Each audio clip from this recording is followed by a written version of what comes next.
নমস্কাৰ ND24 চাই থকাৰ বাবে আপোনাক ধন্যবাদ মই ৰাজদীপ বাইলুং বৰুৱা প্ৰথমতে সকলো শুভাকাংক্ষী সকলো দৰ্শকক আমি বিজয়া দশমীৰ উলগ যাচিছো লগতে গুৰুজনাৰ জন্মজয়ন্তী উপলক্ষে আপোনালোকক শ্ৰদ্ধা নিবেদিছো আজি আমি গুৰুজনাৰ কথা উল্লেখ কৰিছো ইতিমধ্যে আৰু গুৰুজনাৰ কথা উল্লেখ কৰাৰ এই সন্ধিক্ষণত আজি আমি আন এগৰাকী গুৰুৰ সাম্প্ৰতিক সময়ত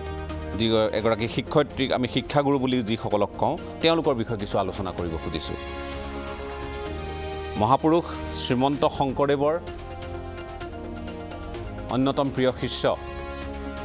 মাধৱদেৱ আৰু তেওঁলোকৰ এই সম্পৰ্কক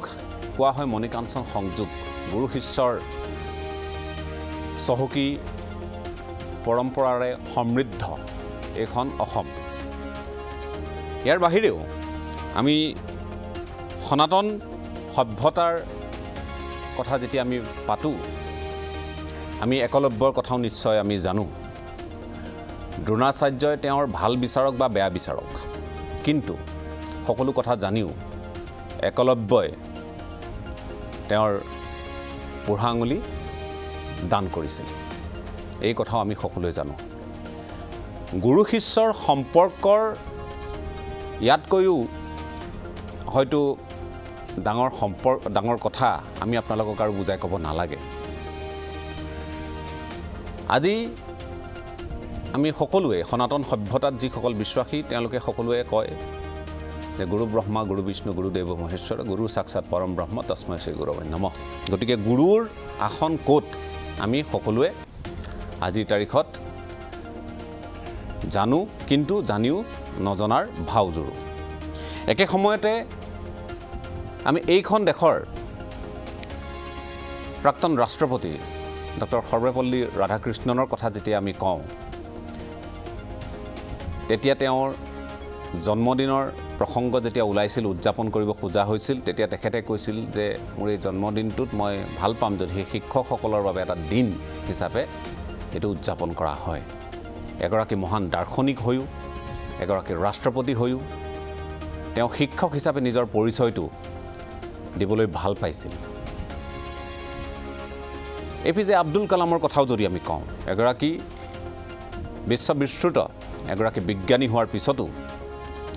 তেখেতে এগৰাকী শিক্ষক হিচাপে নিজৰ পৰিচয় দিবলৈ ভাল পাইছিল শিক্ষকসকলৰ অৱদানক বা শিক্ষাগুৰুসকলৰ অৱদানক আমি কোনেও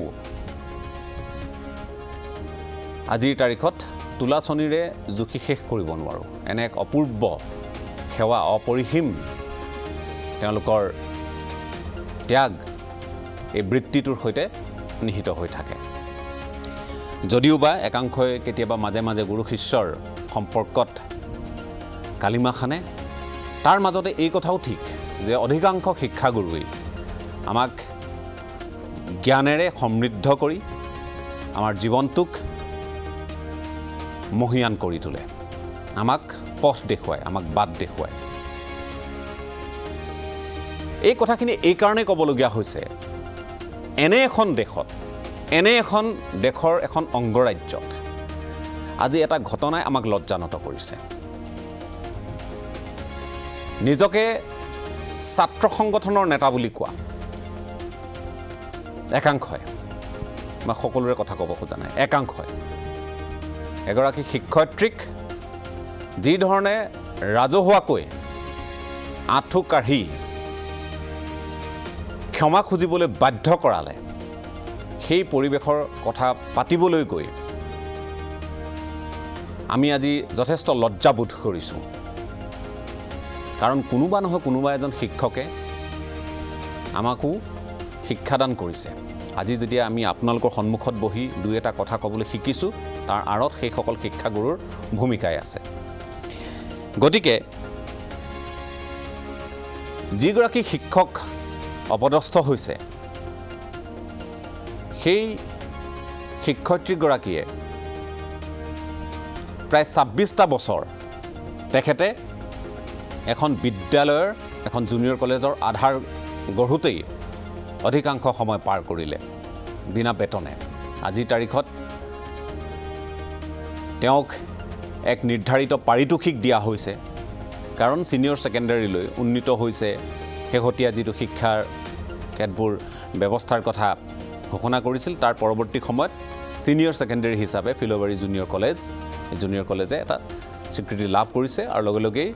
সেই শিক্ষয়িত্ৰীগৰাকীও এটা নিৰ্ধাৰিত পাৰিতোষিক আজিৰ তাৰিখত, আজি এবছৰমান বোধহয় হৈছে, তেখেতে এটা পাৰিতোষিকৰ অধীনলৈ আহিছে। তাৰ পূৰ্বে প্ৰায় বিনা বেতনে বুলি ক'লেও অত্যুক্তি কৰা নহ'ব। কিন্তু যিটো পৰিৱেশ আমি দেখিছোঁ, এইখিনি কথা আমি এইকাৰণেই পাতিবলগীয়া হৈছে। তেওঁ ক্ষমা খুজিছিল। ভুল কি হৈছিল, কি নাই হোৱা আপোনালোকে দেখিছে। 11 তাৰিখৰে ঘটনা। আজিৰ তাৰিখলৈ এই বিষয়টোৱে সকলোকে জোকাৰি গৈছে। আজিৰ তাৰিখত তেখেতে ক্ষমা খোজাৰ পিছত আজিৰ তাৰিখত তেখেতক ক্ষমা খুজিবলৈ সেই বিশেষ ছাত্ৰ নেতা কেইগৰাকী গৈ উপস্থিত হ'ল, ক্ষমা খুজিলে। তেখেতে আজিৰ দিনটোত যথেষ্ট আৱেগিক হৈ পৰিছে। তেখেত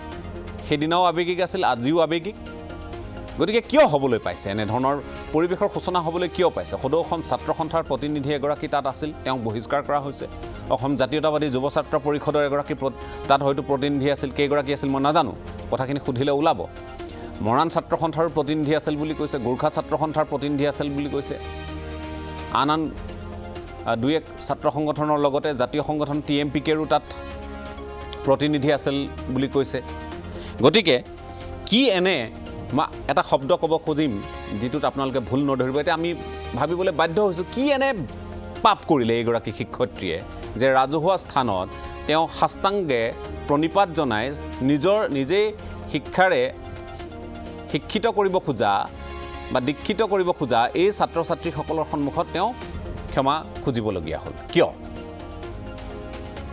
আৰু এই যে ছাত্ৰ সংগঠনৰ নেতা কেইগৰাকী, তেওঁলোক অভিভাৱক নেকি? শিক্ষাগুৰুৰো তেওঁলোক অভিভাৱক নেকি?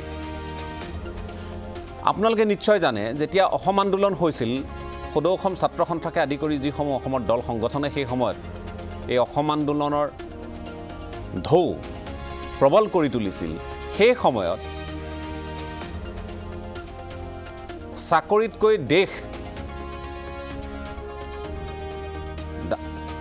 দেশতকৈ চাকৰি ডাঙৰ নহয় বুলি তেওঁলোকে অভিহিত কৰি তেওঁলোকে সেই আন্দোলনত জঁপিয়াই পৰিছিল। আৰু তেওঁলোকৰ অৱদান অপৰিসীম। শিক্ষাগুৰুসকলৰ সেই আন্দোলনত তেওঁলোকৰ সহযোগিতা অবিহনে আমি এই পৰ্যায় নাপালোগৈহেঁতেন। কোনোবা 2-3 দিন ধৰি সেই সময়ৰ শিক্ষাগুৰু 2-3 দিন ধৰি গছৰ ওপৰত তেওঁলোকে আৰক্ষীৰ পৰা হাত সাৰিবলৈ তাত থকাৰ উদাহৰণো বহুত আছে। গতিকে তেনেহেন এখন দেশত এইবোৰ ঘটনা হৈছে। গতিকে বিষয়টো আমি আজি পৰ্যবেক্ষণৰ মাজলৈ আনিব খুজিছোঁ, অকণমান পাতনি দীঘলীয়া কৰিছোঁ, কাৰণ অকণমান এই বিষয়বোৰে আমাৰো অন্তৰ চুই গৈছে। এই কথাবোৰে আমাকো জোকাৰি গৈছে। আজি বৌদ্ধিক সমাজ হওক, শিক্ষিত সমাজ সকলো লজ্জানত হৈছে এটা ঘটনাক লৈ। শিক্ষয়িত্ৰীগৰাকীৰ যদি কিবা ভুল আছিল, আইন আছে, আদালত আছে, কোনোবাই এজাহাৰ দাখিল কৰক, গোচৰ দাখিল কৰক, সেইখিনি এটা বেলেগ বিষয়।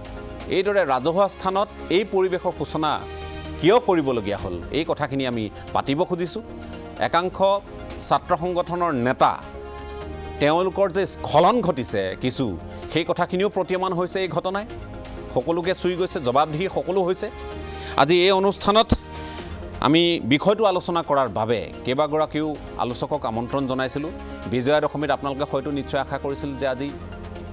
মনোৰঞ্জনধৰ্মী কিবা অনুষ্ঠান হ'ব, কিন্তু নহয়। এতিয়া আৰু মনোৰঞ্জন কৰাৰ সময় থকাগৈ নাই এই পৰিৱেশৰ মাজত। গতিকে বিষয়টো আমি বাছি লৈছোঁ। আমাৰ মাজত ফিল'বাৰীৰ পৰা সেইগৰাকী ভুক্তভোগী শিক্ষয়িত্ৰী পোনপটীয়াকৈ সংযুক্ত হৈছে। নিৰদা বৰা ডাঙৰীয়ানী, মই আপোনাক স্বাগতম জনাইছোঁ আমাৰ অনুষ্ঠানৰ মাজলৈ। আমাৰ মাজত বিশিষ্ট শিক্ষাবিদ ডক্টৰ দয়ানন্দ পাঠক ডাঙৰীয়া উপস্থিত আছে, মই আপোনাকো স্বাগতম জনাইছোঁ। অসম জাতীয় বিদ্যালয়ৰ সন্মানীয় শিক্ষয়িত্ৰী অপৰ্ণা দেৱী আমাৰ মাজত উপস্থিত আছে, স্বাগতম জনাইছোঁ। সদৌ অসম ছাত্ৰ সন্থাৰ সাধাৰণ সম্পাদক শংকৰজ্যোতি বৰুৱা আমাৰ মাজত উপস্থিত আছে, স্বাগতম জনাইছোঁ। বিশিষ্ট লেখক অভিযন্তা পাৰ্থপ্ৰদীপ বৰা শিৱসাগৰৰ পৰা আমাৰ সৈতে সংযুক্ত হৈছে, মই আপোনাকো স্বাগতম জনাইছোঁ। আমি বহুকেইটা কথাৰে আমি আৰম্ভ কৰিছোঁ এই অনুষ্ঠান। মই প্ৰথমে পোনপটীয়াকৈ বিষয়টোনো কি আছিল সেই কথাখিনি জানিবৰ বাবে নিৰদা বৰা ডাঙৰীয়ানী আপোনাৰ কাষলৈ আহিছোঁ, আৰু লগতে এইখন সমাজৰ এগৰাকী সন্তান হিচাপে যিটো পৰিৱেশ আমি দেখিবলৈ পালোঁ যি ধৰণে এগৰাকী আপুনি যেহেতু শিক্ষয়িত্ৰী গতিকে সেই শিক্ষয়িত্ৰীৰ পদমৰ্যাদাক যি ধৰণে হানি কৰা হ'ল সেই কথাখিনিত আমিও যথেষ্ট লজ্জাবোধ কৰিছোঁ আৰু আপোনাক এগৰাকী অসম সন্তান হিচাপে আপুনি এগৰাকী শিক্ষয়িত্ৰীৰ এই পদটোক আৰু বা আপোনাক যি ধৰণে অপদস্থ কৰা হ'ল তাৰ বাবে আমিও ক্ষমা বিচাৰিছোঁ আৰু আপোনাক এই আলোচনাৰ মাজলৈ আনিবলগীয়া হোৱাটোতো আমি যথেষ্ট খেদ প্ৰকাশ কৰিছোঁ কিন্তু উপায় নাই কথাখিনি মুকলিকৈ পতাটো অকণমান ভাল হ'ব যেন আমি অনুভৱ কৰিছোঁ মই আপোনাৰ কাষলৈ আহিছোঁ কি হৈছিল কিয় হৈছিল সেই কথাখিনি বহুতেই গম পাইছে কিন্তু আপোনাৰ মুখেৰে আজিৰ এই অনুষ্ঠানত পোনপটীয়াকৈ আমি শুনিব খুজিছোঁ কিয় হ'বলৈ পালে নমস্কাৰ মই নিৰদা বৰা ফিলবাৰী ছিনিয়ৰ ছেকেণ্ডেৰীৰ অসমীয়া বিভাগৰ শিক্ষয়িত্ৰী যোৱা 11 তাৰিখে যিটো মৰ্মান্তিক ঘটনা সংঘটিত হ'ল মোৰ ক্ষেত্ৰত আচলতে মই এগৰাকী তাত ক্লাছ কৰা শিক্ষয়িত্ৰী ক্লাছৰ শ্ৰেণী পাঠদান দিওঁ মই অসমীয়া আজি সুদীৰ্ঘকাল প্ৰতিষ্ঠা কালৰ পৰা মই জড়িত আৰু 27 বছৰ ধৰি মই চাকৰি কৰিছোঁ আপুনি কৈ যাওক তেওঁলোকৰ দাবী আছিলে এই মানে ফাৰ্ষ্ট ইয়াৰ যিবিলাক ষ্টুডেণ্ট আমাৰ বেছি হৈছিলে সংখ্যা আৰু তেওঁলোকৰ গাৰ্জেনসকলে 3000কৈ ডনেশ্যন দিছে আমাৰ কলেজলৈ আৰু প্ৰত্যেকে দিছে আৰু আমাৰ কমিটিয়ে লৈছে আৰু মেনেজিং কমিটিয়ে লৈছে আৰু আমি ক্লাছ কৰিবলৈ সিদ্ধান্ত কৰিছোঁ কিন্তু আমি ডে শিফ্টতে ক্লাছ কৰা কথা আছিলে তাৰপিছত মৰ্ণিং ক্লাছৰ মোৰ ডিউটি আছিলে মাত্ৰ নতুন শিক্ষকৰ মানে যিকেইটা ক্লাছ সেইকেইটা চাবৰ কাৰণে দিছিলে মোক আৰু চাবৰ কাৰণে দিছিলে আৰু মোক তেওঁলোকক সহায় কৰিবলৈ দিছিলে মই এক্সপিৰিয়েঞ্চ টিচাৰ হিচাপে মই সেইখিনি মই চাই দিছিলোঁ আৰু ৰাতিপুৱা সেইকাৰণে 6:45 পৰা প্ৰত্যেক দিনে উপস্থিত আছিলোঁ গতিকে সেই 10টা বজাত তেওঁলোকে ধৰ্ণা কাৰ্যসূচী ল'লে 3000টো তেওঁলোকে দিবলৈ টান পাইছে ছেকেণ্ড ইয়াৰ ষ্টুডেণ্টবিলাকে এডমিশ্যন আছিলে সেইদিনাখন ছেকেণ্ড ইয়াৰ ষ্টুডেণ্টবিলাকে দিবলৈ মন কৰা নাই কিন্তু দেউতাকহঁতে দিবলৈ ৰাজি হৈ গ'ল আৰু সংগঠনৰ দাবী আছিলে যে ছেকেণ্ড ইয়াৰত 3000 টকাটো ল'ব নালাগে কিন্তু ৰাইজে গাৰ্জেনে দিবলৈ লোৱাৰ কাৰণে আমাৰ কমিটিয়ে ল'বলৈ ল'লে গতিকে মই সেইখিনিলৈ নাযাওঁ মোৰ আচলতে কি হ'ল মই ক্লাছ মেইনটেইন কৰি থকাৰ কাৰণে সেই ক্লাছৰ পৰিৱেশটো বিনষ্ট হোৱাৰ কাৰণেহে আচলতে প্ৰিন্সিপালে আগে ক'লেগৈ যে ব'লা তোমালোকে কেলৈ ধৰ্ণা কাৰ্যসূচী দিছা তোমালোকে বোলে আলোচনা মোকচোন এপ্লিকেশ্যনে নিদিলা তোমালোকে কেলৈ বে লাইনত কামটো কৰিছা মোক প্ৰথমতে কৈ ল'ব লাগিছিলে তোমালোকে প্ৰথমতে কিয় ধৰ্ণা কাৰ্যসূচী ল'লা গতিকে এই ধৰ্ণা কাৰ্যসূচীটো লোৱাৰ আগে প্ৰিন্সিপালক সঁচাকৈয়ে দিব লাগিছিলে বুলি মই ভাবোঁ আৰু ময়ো তেতিয়া প্ৰিন্সিপালক অকলে যাবলৈ দিয়া নাই বা তেওঁ মোৰ গুৰুপুত্ৰ হয় আৰু মই তেওঁৰ লগতে কলেজ খুলিছোঁ আৰু মই একেলগে মাষ্টাৰ ডিগ্ৰী কৰা তেওঁৰ লগত গতিকে তেওঁক মই খুব বন্ধুৰ দৰে মোক ব্যৱহাৰ কৰে আৰু নিজৰ ভনীয়েকৰ দৰে মোক ব্যৱহাৰ কৰে সেইকাৰণে মই তেওঁ কিবা অসুবিধা পাইছে নেকি বুলি মই গৈ ওচৰত থিয় হ'লোঁ লগে লগে মই মোৰ জেনেৰেল ছেক্ৰেটেৰী তাত উৎপল মৰাণ নামৰ সৰু ল'ৰাটো এইটো ছেকেণ্ড ইয়াৰৰ মানে যিজন ছাত্ৰ সেইজনৰ লগত মই ক'লোঁ কি ননচেন্সৰ কাম কৰিছে তোমালোকে ছাৰৰ সৈতে আলোচনা নকৰাকৈ এই শব্দটো কৰাৰ কাৰণে ছাইডৰ পৰা আহি এক্স ষ্টুডেণ্টবিলাকে মোক কেইজন মানে যি সংগঠন আছিলে সংগঠনৰ কাম কৰে তেওঁলোকে আহি মোক বহুত হেৰি কৰিছে এইটো ভিডিঅ' ক্লিপটোত আপোনালোকে দেখিছে আৰু ময়ো অকণমান কৈ দিছোঁ যে কিয় ইমান হেৰি কৰিব লাগে এই বহুত কথা হৈ আছে তাত সেইখিনি আপোনালোকে ভিডিঅ' ক্লিপটোত চাই ল'ব বুজি পাইছোঁ গতিকে মই সকলোৱে দেখিছে সেইখিনি আৰু মই তাৰপিছত আৰু ভিতৰত কমন ৰুমত বহি থাকিলোঁ মোক একেবাৰে চোচালৈ খেদাৰ দৰে কৰিছে আৰু মই লাজ পাওঁ ন মোৰ ষ্টুডেণ্টৰ আগত তেনেকৈ কৈছে সেইকাৰণে বহুত বেয়া লাগিলে মই ভিতৰত বহি আছোঁ তাৰপিছত তেওঁলোকেতো আৰু মই উঠি আহি আকৌ ক'লোহি যে তোমালোকে শব্দটা বেয়া লাগিছে যদি যদি মই মোক কিবা বেয়া পালে যদি মাফ কৰিবা দেই বুলি সেইখিনিতে ক'লোঁ সৰু গেটখনৰ ওচৰতে কিন্তু তেওঁলোকে মানি নল'লে আৰু সেই পলিথিন টানি লৈ গৈ একদম ৰাস্তাত বহি ল'লে আৰু তাৰপিছত মোৰ নাম চিঞৰিছে বুলি কৈছে মইতো শুনাহিনে অলপ ৰাস্তাটো দূৰ হয় আমাৰ কলেজখনৰ বাউণ্ডাৰীটোত বহুত দূৰত আছে আমাৰ ৰাস্তাটো তাৰমানে মেইন ৰোডটো সেই মেইন ৰোডটোত তেওঁলোকে তেনেকুৱা গোটেই ল'ৰা ছোৱালীবোৰ টানি আজৰি বহাই দিছেগৈ সৰু সৰু নাবালক যিবিলাক ছাত্ৰ আমাৰ তাত পঢ়িবলৈ আহিছে 450 প্ৰায় student first year second year আছে এতিয়া 10টা বজাৰ পৰা হোৱা যিখিনি ষ্টুডেণ্ট সেইখিনিকো টানি মেলি নি বহুৱাই দিলে তাত তাৰপিছত তেওঁলোকেও একদম হাত দাঙি হেৰি কৰি আছে সেইটো দেখিছে আৰু চবেই কৰা দেখিছে নহয় আপোনালোকে গতিকে চবে কৈ আছে তাৰপিছতে মোক একদম ৰাস্তা এৰি নিদিয়ে আৰু ৰাস্তা কোনো গাড়ী যাবলৈ দিয়া নাই তাৰপিছতে মোৰতো কিবা এটা হৈ গ'ল আৰু যে এনেকুৱাকৈ ৰাস্তা বন্ধ কৰিছে মোৰ কাৰণে এনেকুৱা হৈছে মই বৃহত্তৰ স্বাৰ্থৰ খাতিৰত তেনেধৰণে মাপ খুজিব লাগিব বুলি দাবী কৰিছে আৰু তেওঁ শুনিয়ে আছেচোন আপোনালোকে সেইটো ভিডিঅ' ক্লিপত একদম ধুনীয়াকৈ দেখি আছে আপোনালোকে গতিকে মোক ষ্টাফৰ মানুহখিনিয়ে কৈছেগৈ যে এনেকুৱা এটা হৈছে আৰু তোমাৰ কাৰণে এনেকুৱা হৈছে ব'লা আৰু বোলে তাৰপিছতে DCO ফোন মাৰিছে DCO ফোন মাৰিছে বোলে ৰাস্তা খুলিব লাগে তাৰপিছত ৰাস্তা খুলিবলৈ যদি ইমান মহৎ এটা কাম মোৰ ক্ষুদ্ৰ স্বাৰ্থত ত্যাগ কৰিম এতিয়া মোক জানে আৰু চবে যে মই গৈ মানে যে এটা সাধাৰণ কাম কিন্তু অন্য কিছুমান ছাত্ৰই মোক বহুত কৈছে যে বাইদেউ আমি মাপ খুজিবলৈ দিব নোৱাৰোঁ কেতিয়াও দিব নোৱাৰোঁ ছাৰৰ লগত তৰ্কাতৰ্কি কৰি মোক তেওঁলোকে ঘৰলৈ মানে এই কলেজৰ কমন ৰুমলৈ লৈ আহিবলৈ লৈছে কিন্তু আনিব নোৱাৰিলে কাৰণ মই ভাবিছোঁ যে বৃহত্তৰ স্বাৰ্থৰ খাতিৰত তেতিয়া মই এইটো সিদ্ধান্ত ল'ব লাগিব এটা যে মই কৰি দিওঁ আৰু মোৰ যি কৰিবলৈ কৈছে আৰু গৈ তাত দেখিছোঁ গোটেইখনে মোৰ নামটো চিঞৰিছে তাৰপিছতে কি কথানো এটা সাধাৰণ কথা বুলি ভাবি ল'লোঁ সেইখিনি সময় তাৰপিছতে মই কি বুলি কয় মাপ খুজিলোঁ ধুনীয়াকৈ মৰমৰ ছাত্ৰ ছাত্ৰীসকল বুলি সেইখিনি দেখিছে নহয় আপোনালোকে আকৌ নকওঁ ৰিপিট হৈ থাকিলে বেয়াও লাগিব গতিকে দেখি আছে আৰু মই তাৰপিছতে ক'লোঁ এজনে চিঞৰি দিলে তাৰমানে এইবিলাকে কৈছে নেলাগে বুলি কিন্তু এজনে চিঞৰিছে বোলে ভালকৈ আৰু ভালকৈ বুলি কৈ দিওঁ মই সেইটোৱে বুজিলোঁ ভালকৈ বুলি কোৱাৰ লগে লগে মই সেইটোৱে বুজিলোঁ আৰু মই তেনেকৈ আঁঠু কাঢ়িব লাগিব সুধিছোঁ কিন্তু কোনেও মোক ধৰি নক'লেহি যে নেলাগে বাইদেউ বুলি বা ষ্টাফৰো কোনেও বা নধৰিলেহি বা সেইখিনি মই চুৰ্তি হেৰালে কাৰোবাৰ চবৰে আৰু গতিকে মই তেনেকৈ সেয়া কৰি দিলোঁ তাৰপিছতে হস্তাংগ প্ৰণিপাত কৰিছোঁ মানে মই ভগৱানক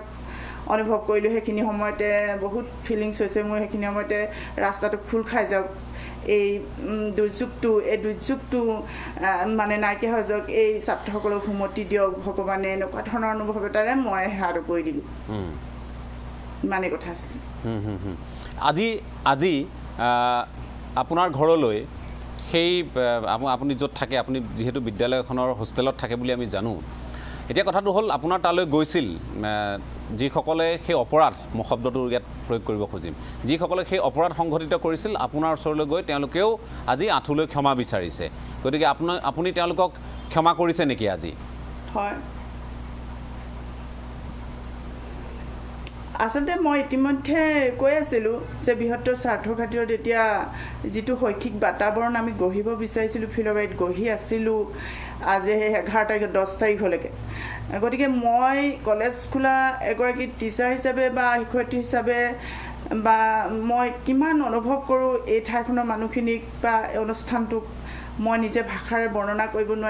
নোৱাৰিম অবৰ্ণনীয় সেইটো মোৰ কাৰণে গতিকে মই মানে ভাবিলোঁ যে তেওঁলোকেও মোক বুজাইছে ছাৰ সকলো আহিছিলে শিক্ষক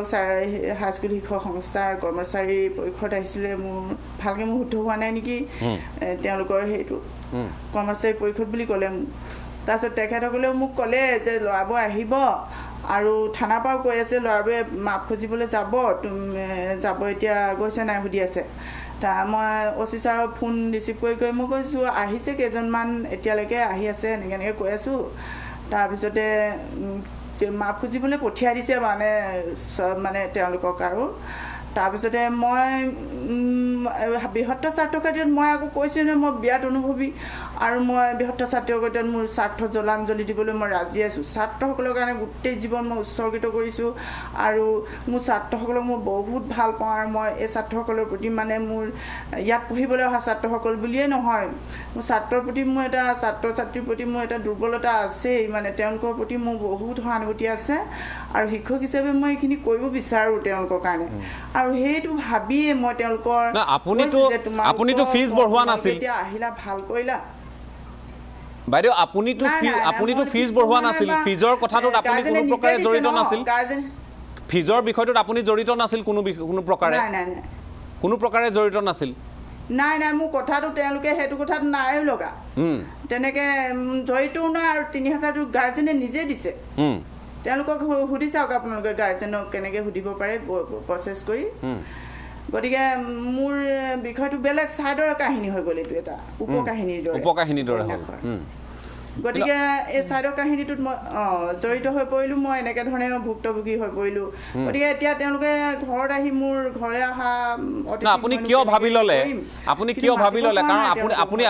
আপুনি কথাখিনি খুব স্পষ্টভাৱে কৈছে আমি শুনি বুজিব পাৰিছোঁ কিন্তু আপুনি কিয় ভাবি ল'লে যে আপুনি সাষ্টাংগে বা অষ্টাংগে প্ৰণাম কৰি বা আঁঠু লৈ তেওঁলোকৰ ওচৰত ক্ষমা খুজিব লাগে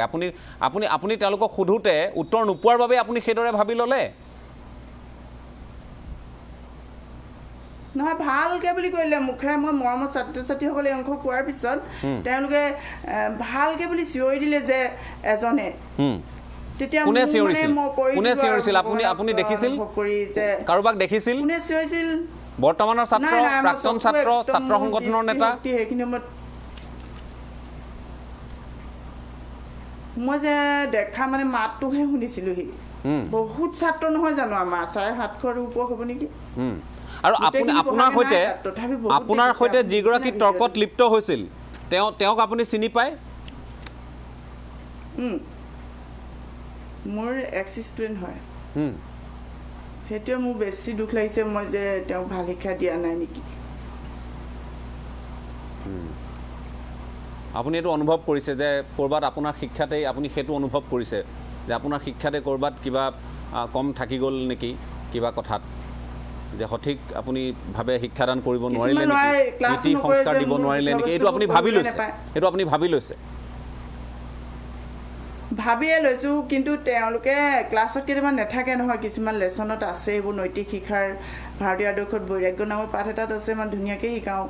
আচাৰ্যক দেৱতাৰ দৰে মান্য কৰিবা পিতৃক দেৱতাৰ দৰে মান্য কৰিবা মাতৃক দেৱতাৰ দৰে মান্য কৰিবা বুলি আছে বাক্যটা মই বেদৰ উপনিষদৰ সেইখিনি পঢ়াব লাগে আধ্যাত্মিক চিন্তাও অলপ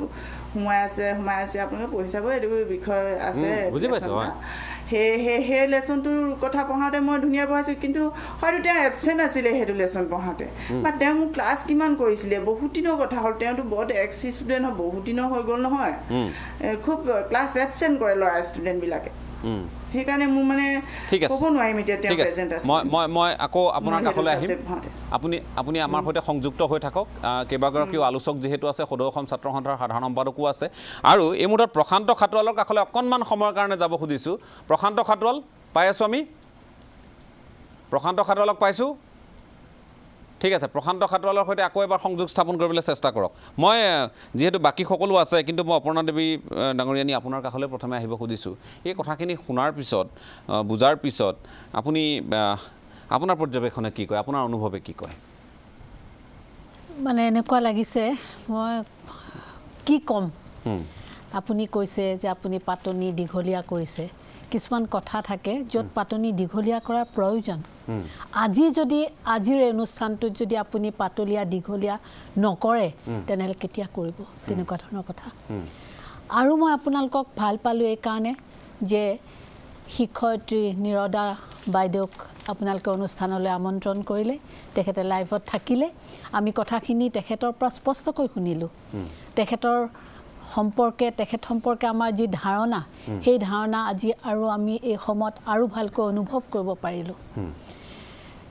এগৰাকী শিক্ষক হিচাপে প্ৰথম কথাটো যদি মই ক'বলগীয়া হয় প্ৰথম কথা এইটোৱে ক'ম যে মই অতি দুখ পাইছোঁ আৰু সেই দুখটো অকল মই নহয় মোৰ কাষত ছাৰ বহি আছে অকল ছাৰেই নহয় অসমৰ শিক্ষা জগতৰ লগত জড়িত সকলোৱে আজিৰ কথাটোত লজ্জানত হোৱাই নহয় অতি দুখ পাইছে বুলি মই অনুভৱ কৰিব পাৰিছোঁ কাৰণ চাওক সকলো কথা বাদ দি মোৰ বৰ দুখ লাগিছে এটা কথাত আজিও এই মুহূৰ্তত নিৰদা বাইদেৱে মোৰ মৰমৰ এক ষ্টুডেণ্ট মোৰ মৰমৰ প্ৰাক্তন ছাত্ৰ বুলি মোৰ মৰমৰ শব্দটো ক'বলৈ পাহৰা নাই গতিকে ভাবকচোন ছাত্ৰ আৰু শিক্ষকৰ সম্পৰ্কটো এটা আত্মিক সম্পৰ্ক আপোনালোকেও ছাত্ৰ হৈ আহিছে শিক্ষক নহ'লেও গতিকে আপোনালোকে অনুভৱ কৰিব পাৰিছে সেই আত্মিক সম্পৰ্কৰ কথা এনেকুৱা এটা ঘটনা যিটো ঘটনাত কিছু সংখ্যক লোক জড়িত হৈ পৰিল যিসকল হয়তো ছাত্ৰ নেতা আমাৰ লগত সদৌ অসম ছাত্ৰ সন্থাৰ সাধাৰণ সম্পাদকো বহি আছে মই তেখেতক লগ পাই এটা কথাই ক'লোঁ আজি যেতিয়া লগ পাইছোঁ প্ৰথমতেই যে আপোনালোকে খুব ভাল কৰিলে যে সেই ছাত্ৰ নেতাগৰাকীক আপোনালোকে বহিষ্কাৰ কৰিলে নহ'লে সমস্ত দোষ অকল আমিয়েই নহয় আমাৰ লগত আৰু বহুতেই আপোনালোকৰ ওপৰত জাপি দিলেহেঁতেন আৰু জাপি দিবলৈ অলপো আমি কুণ্ঠাবোধ নকৰিলোহেঁতেন কাৰণ সেই ছাত্ৰ সংগঠনৰ নেতাসকল এখন বিদ্যালয়ৰ আভ্যন্তৰীণ কথাত কিয় জপিয়াই পৰিলে সেই কথাটোৰ উত্তৰ লাগে আমাক আৰু এই কথাটোৰ পৰা আচলতে আঁতৰত থাকিব লাগে ছাত্ৰ সংগঠনবিলাকে মই ক'বলৈ অলপো বেয়া পোৱা নাই যিহেতুকে মোৰ ব্যক্তিগত মতামত এইটো আপুনি মোক সুধিছে যে আমি জানো ছাত্ৰ সংগঠনবিলাক হৈছে ছাত্ৰৰ স্বাৰ্থত মাত মতাৰ কাৰণে ছাত্ৰৰ লগত জড়িত কথা বতৰাৰ লগত জড়িত থকাৰ কাৰণে কিন্তু এখন বিদ্যালয়ে মাচুল বৰ্ধিতকৰণ বা হ্ৰাসকৰণৰ নিচিনা কথাত সেই ছাত্ৰ নেতাসকল কিয় আহিল তালৈ কিয় তেওঁলোকে সেই ল'ৰা ছোৱালীবিলাকক উচতাই দিলে কাৰণ এটা কথা ঠিক যে ইমান কোমল বয়সীয়া ল'ৰা ছোৱালীবিলাকে তেওঁলোকে ইমানবোৰ তেনেকৈ তেওঁলোকৰ প্ৰতিবাদ কৰাৰ কাৰণে তেওঁলোকৰ সাহস আৰু স্পষ্টতা তেওঁলোকৰ হয়তো নাথাকিব পাৰে কাৰণ সেই একে বয়সৰ ছাত্ৰ ছাত্ৰীৰ লগত আমিও জড়িত হৈ আছোঁ আমি জানো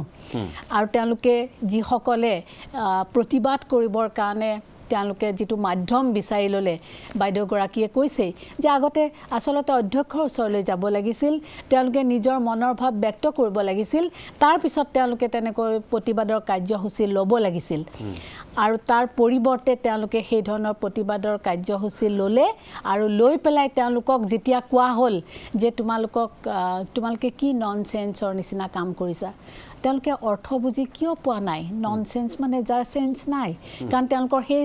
সেই চেন্সটো তেওঁলোকৰ অহা নাই সেই ভাৱটো অহা নাই যে তেওঁলোকে এনেকুৱাকৈ বাহিৰত বহি ধৰ্ণা দিয়াৰ পৰিৱৰ্তে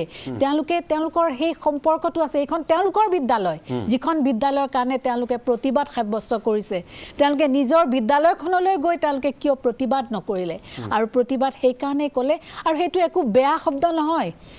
ননচেন্স বুলি কোৱাটোত কি বেয়া শব্দ তেওঁলোকে পালে মই এতিয়াও বুজি পোৱা নাই আৰু মই ভাবোঁ আৰু বহুতেই বুজি পোৱা নাই আৰু তাৰ পিছত ক্ষমা খুজিব লাগে বুলি তেওঁলোকে চিঞৰ বাখৰ কৰিলে বাইদেৱে চিঞৰ বাখৰ শব্দটো ব্যৱহাৰেই কৰা নাই মইহে কৈছোঁ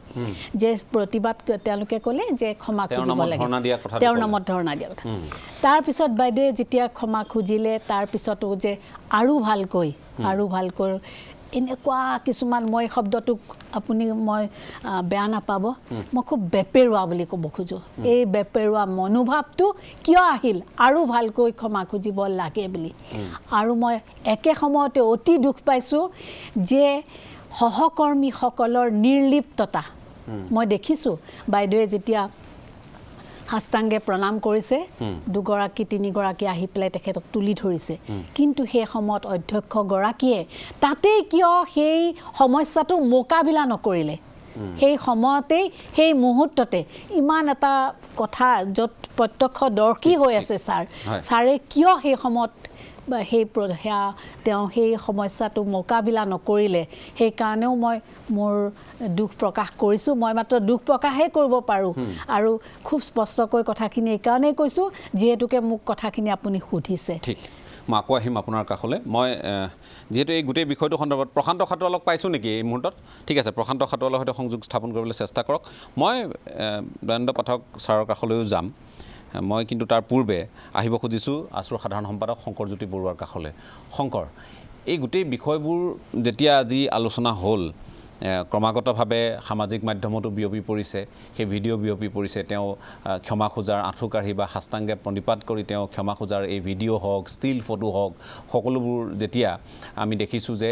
ভাইৰেল হৈ পৰিছে কথা বতৰাবোৰ এই পূজাৰ ধামখমীয়াৰ মাজত ব্যাপকভাৱে চৰ্চা হৈছে আমি সকলোৱে লজ্জাবোধ কৰিছোঁ বিষয়টোক লৈ মই ব্যক্তিগতভাৱে এগৰাকী আমিও ছাত্ৰ আছিলোঁ গতিকে এগৰাকী ছাত্ৰ হিচাপে ময়ো এগৰাকী শিক্ষয়িত্ৰীক কৰা এই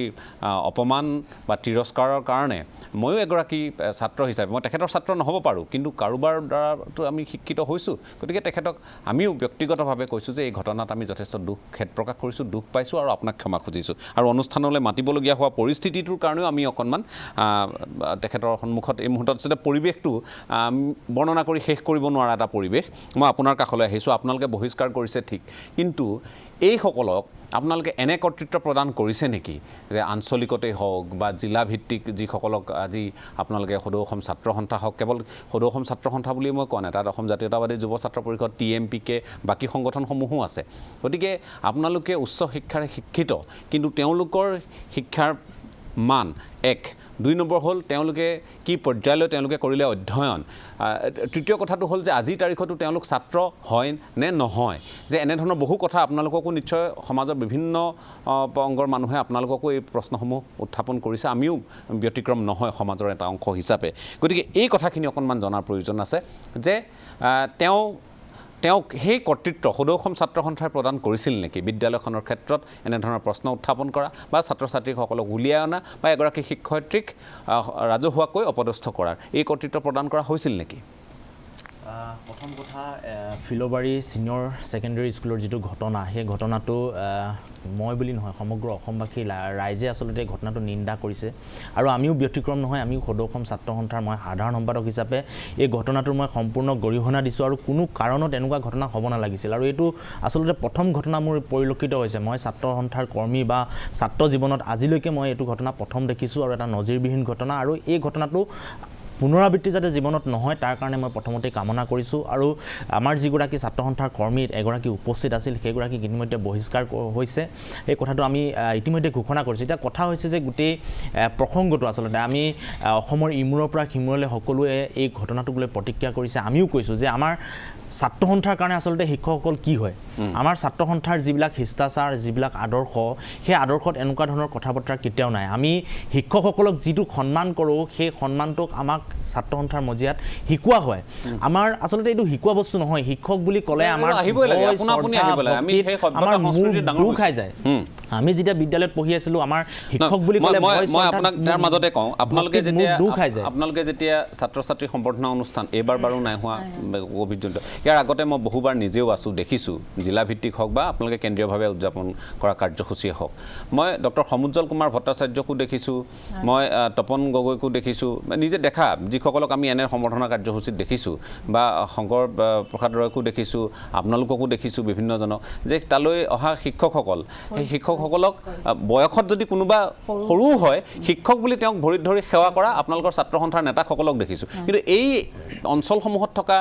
যিসকল নেতা স্থানীয়ভাৱে আঞ্চলিক ভিত্তিত তেওঁলোকে কথাবোৰ প্ৰত্যক্ষ নকৰে নেকি এই আদৰ্শখিনি সাৰোগত নকৰে নেকি আমাৰ আচলতে সাংগঠনিক কিছুমান কৰ্মশালা হয় সেই কৰ্মশালাত আমি এই কথা বতৰাবিলাক কওঁ আমি মাক দেউতাক তাৰপিছত শিক্ষক আমি একেটা শাৰীতে থওঁ সদায় সেই কথাটো আমাৰ ছাত্ৰ সন্থাৰ মূল নীতি আৰু সেই কথাটো বাৰে বাৰে আমাৰ ছাত্ৰ কৰ্মীসকলক কোৱা হয় আজি যেতিয়া এই ঘটনাটো সংঘটিত হ'ল কি কৰোঁ কি নকৰোঁ মই আচলতে উপায় পোৱা নাই কাৰণ আমাৰ ছাত্ৰ সন্থাৰ কোনো হাই কামান নাই আঁৰত থকা বাইদেউ বা ছাৰহঁতে গম পাব যে আমাৰ কিবা এটা যদি আমি সমস্যাত ভোগোঁ আমি প্ৰথমে শিক্ষকজনৰ পৰাই সদায় পৰামৰ্শ লওঁ সেয়া আঞ্চলিক পৰ্যায়ত হওক সেয়া জিলা পৰ্যায়ত হওক মই এতিয়া সদৌ অসম ছাত্ৰ সন্থাৰ কেন্দ্ৰীয় সমিতিলৈ আহিছোঁ মই কিন্তু এটা সময়ত তৃণমূল পৰ্যায়ৰ পৰা উঠি আহিছোঁ তৃণমূল পৰ্যায়ত যদি এগৰাকী শিক্ষক নহয় সেই গাঁওখনৰ মোৰ নিজৰ গাঁওখনৰ স্কুলখনৰ প্ৰধান শিক্ষকজন বা সেই স্কুলৰ শিক্ষকজন নহ'লে আমাৰ ছাত্ৰ সন্থাৰ কাৰ্যসূচী নচলে আমি তেখেতৰ পৰামৰ্শ তেখেতৰ আশীৰ্বাদ বা তেখেতৰ আদৰ্শৰ মতে আমি কাম কাজবিলাক কৰোঁ গতিকে তেনে ক্ষেত্ৰত ছাত্ৰ সন্থাৰ মজিয়াত কেতিয়াও এইবিলাক কথা শিকোৱা নহয় এইটো এটা প্ৰথম কথা আৰু দ্বিতীয় কথা হৈছে যে আজি যিটো ঘটনা সংঘটিত হ'ল এইটো আমি সঁচাকৈ লজ্জিত অনুভৱ কৰিছোঁ শিক্ষাগুৰুসকলৰ প্ৰতি কৰা এনে আচৰণ আচলতে কেতিয়াও গ্ৰহণযোগ্য হ'ব নোৱাৰে ছাত্ৰ সন্থাই প্ৰতিবাদ কৰে আমিও বহু সময়ত প্ৰতিবাদ কৰিছোঁ বিদ্যালয়ত আমি মাচুল বৃদ্ধিৰ বিৰুদ্ধে প্ৰতিবাদ কৰিছোঁ বিশ্ববিদ্যালয়তো ডিব্ৰুগড় বিশ্ববিদ্যালয়ৰ মাচুল বৃদ্ধিৰ যিটো ঘটনা সেইটো সমগ্ৰ অসমত জানে কিমান ডাঙৰ এটা প্ৰতিবাদ সৃষ্টি হৈছিল কিন্তু তাত ছাত্ৰ সন্থাৰ এগৰাকী কৰ্মী যেতিয়া উপস্থিত থাকে তেতিয়া প্ৰশাসনেও বিশ্বাস কৰে শিক্ষকসকলেও বিশ্বাস কৰে যে পৰিস্থিতি কেতিয়াও বেয়ালৈ নাযায় শান্তিৰ মাজেৰে প্ৰতিবাদৰ আমাৰ এটা প্ৰক্ৰিয়া আছে সেই প্ৰক্ৰিয়াৰ মাজেৰে গোটেই বস্তুটো আলোচনাৰ মাধ্যমেৰে যে সমাধান হ'ব সেই কথাটো সকলোৱে বিশ্বাস কৰে আৰু আমিও ঠিক তেনেদৰে গোটেই প্ৰক্ৰিয়াবিলাক আগবঢ়াই লৈ যাওঁ ছাত্ৰ ছাত্ৰীৰ ক্ষেত্ৰত যেতিয়া হয় কিন্তু কি কাৰণত আচলতে এনেকুৱা ধৰণৰ ঘটনা সংঘটিত হ'ল এই স্কুলখনত ময়ো আচলতে হতবাক হৈছোঁ লগে লগে মই বহিষ্কাৰৰ সিদ্ধান্ত গ্ৰহণ কৰিছোঁ আৰু মই আজি আপোনালোকৰ এই ষ্টুডিঅ'ৰ পৰা কৰজোৰেৰে মই সদৌ অসম ছাত্ৰ সন্থাৰ সাধাৰণ সম্পাদক হিচাপে নিৰদা বৰা বাইদেউৰ ওচৰত মই দিনতো ক্ষমা ভিক্ষা মাগিছোঁ এতিয়াও মই ক্ষমা ভিক্ষা মাগিছোঁ ছাত্ৰ সন্থাৰ যিহেতু এগৰাকী কৰ্মীয়ে কৰিছে গতিকে সম্পাদক হিচাপে মই আপোনাৰ ওচৰত ক্ষমা ভিক্ষা মাগিছোঁ তেখেত যিহেতু বহিষ্কাৰ হৈছে এতিয়া আমাৰ তেখেতৰ ওপৰত কোনো কৰ্তৃত্ব নাই কিন্তু ব্যক্তিগতভাৱে সমগ্ৰ ছাত্ৰ সমাজৰ হৈ সদৌ অসম ছাত্ৰ সন্থাৰ হৈ মই আপোনাৰ ওচৰত ক্ষমা ভিক্ষা মাগিছোঁ আপোনাৰ যি ত্যাগ আপোনাৰ সেই অঞ্চলৰ ত্যাগৰ কথা আমি সকলোৱে জানো 26-27 বছৰ ধৰি আপুনি যিখিনি শিক্ষা দিলে সেইখিনি কথা আমি জানো মই আজি যেতিয়া এগৰাকী শিক্ষকক কৈছোঁ যে এনেকুৱা এটা ঘটনা সংঘটিত হ'ল আমাৰ সদৌ অসম ছাত্ৰ সন্থাটো এতিয়া বদনাম হৈছে কি কৰা যায় মই শিক্ষকগৰাকীৰ পৰা প্ৰথম পৰামৰ্শ লৈছোঁ কাৰণ আমাৰ নাই কোনো বেলেগ পৰামৰ্শ ল'বলৈ তেতিয়া শিক্ষকৰ পৰামৰ্শদাতা তেতিয়া মোক শিক্ষকগৰাকী এটা কথা কৈছে আৰু এই কথাটো মই অনুভৱ কৰিছোঁ যে তুমি এটা কথা মন কৰিবা ছাৰে মোক কৈছে মই শিক্ষকগৰাকীৰ নাম ইয়াত মই উল্লেখ কৰিব বিচৰা নাই তথাপিও ছাৰে মোক কৈছে যে এখন ঘৰত যেতিয়া মাক দেউতাকৰ 3টা সন্তান থাকে তাৰে কোনোবা এটা সন্তান কিন্তু বদমাছ হয় কেতিয়াবা বদমাছ হয় 2টা সন্তান ভাল হয় কোনোবা এটা বদমাছ হয় কিন্তু মাক দেউতাকে জানো সেই ল'ৰাটোক বদমাছ হ'বলৈ শিকায় তোমালোকেও সদৌ অসম ছাত্ৰ সন্থাৰ হাজাৰ হাজাৰ কৰ্মী আছে তোমালোকে সদায় ভাল হ'বলৈ শিকোৱা কোনোবা এজন দুজন কৰ্মী তাত বেয়া হয় তেনেকুৱা ধৰণে তোমালোকে ধনাত্মকভাৱে কথাটো ভাবা পৰিস্থিতিৰ হৈ মোকাবিলা কৰি আগবাঢ়ি যাবলৈ শিকা কাৰণ শিক্ষকসকলে যে আমাক ক্ষমা কৰি দিব সেই কথাটো মোৰ বিশ্বাস আছে কাৰণ তেওঁলোকে যদি আমাক ক্ষমা নকৰে বা তেখেতসকলে শুদ্ধ পথে যদি লৈ নাযায় তেনেহ'লে আমি কেতিয়াও আচলতে আগবাঢ়ি যাব নোৱাৰিম আৰু মোৰ ব্যক্তিগত অনুভৱ যে সদৌ অসম ছাত্ৰ সন্থাক আজি আটাইতকৈ সমালোচনা কৰিছে বুলি বহুতে কৈ আছে কাৰণ সদৌ অসম ছাত্ৰ সন্থাক সমালোচনা কৰিবই ৰাইজে ভাল পায় সদৌ অসম ছাত্ৰ সন্থা নামৰ এইটো প্ৰত্যাখ্যান নাথাকে যে সদৌ অসম ছাত্ৰ সন্থাৰ কোনোবাই কৰিব হয় আমাৰ যিটো সত্তা আচলতে সেই সত্তাটো সকলোৱে বিশ্বাস কৰে তাৰ কোনোবা ছাত্ৰ সন্থাৰ কৰ্মীক বেয়া পাব পাৰে কিন্তু সদৌ অসম ছাত্ৰ সন্থাৰ আমাৰ সত্তাটোক যে কোনো বেয়া পাব নোৱাৰে সেই কথাটো আচলতে আমি অন্তঃকৰণে বিশ্বাস কৰোঁ আৰু আমাক আচলতে বহুত ভাল পায় আমাৰ পৰা বহু আশা কৰে যাৰ কাৰণে ধনাত্মকভাৱে আমাক বহুতে সমালোচনা কৰে আৰু সেই সমালোচনাৰ পৰা কিন্তু মই ব্যক্তিগতভাৱে বা আমি ছাত্ৰ সন্থাৰ কৰ্মীসকলে ধনাত্মক সমালোচনাবিলাকক আমি শিক্ষালৈ আগবাঢ়ি যাব বিচাৰোঁ ভৱিষ্যতৰ দিনত এনেকুৱা ঘটনা কেতিয়াও সংঘটিত নহওক মই তাকে মনৰ পৰা কামনা কৰিছোঁ আৰু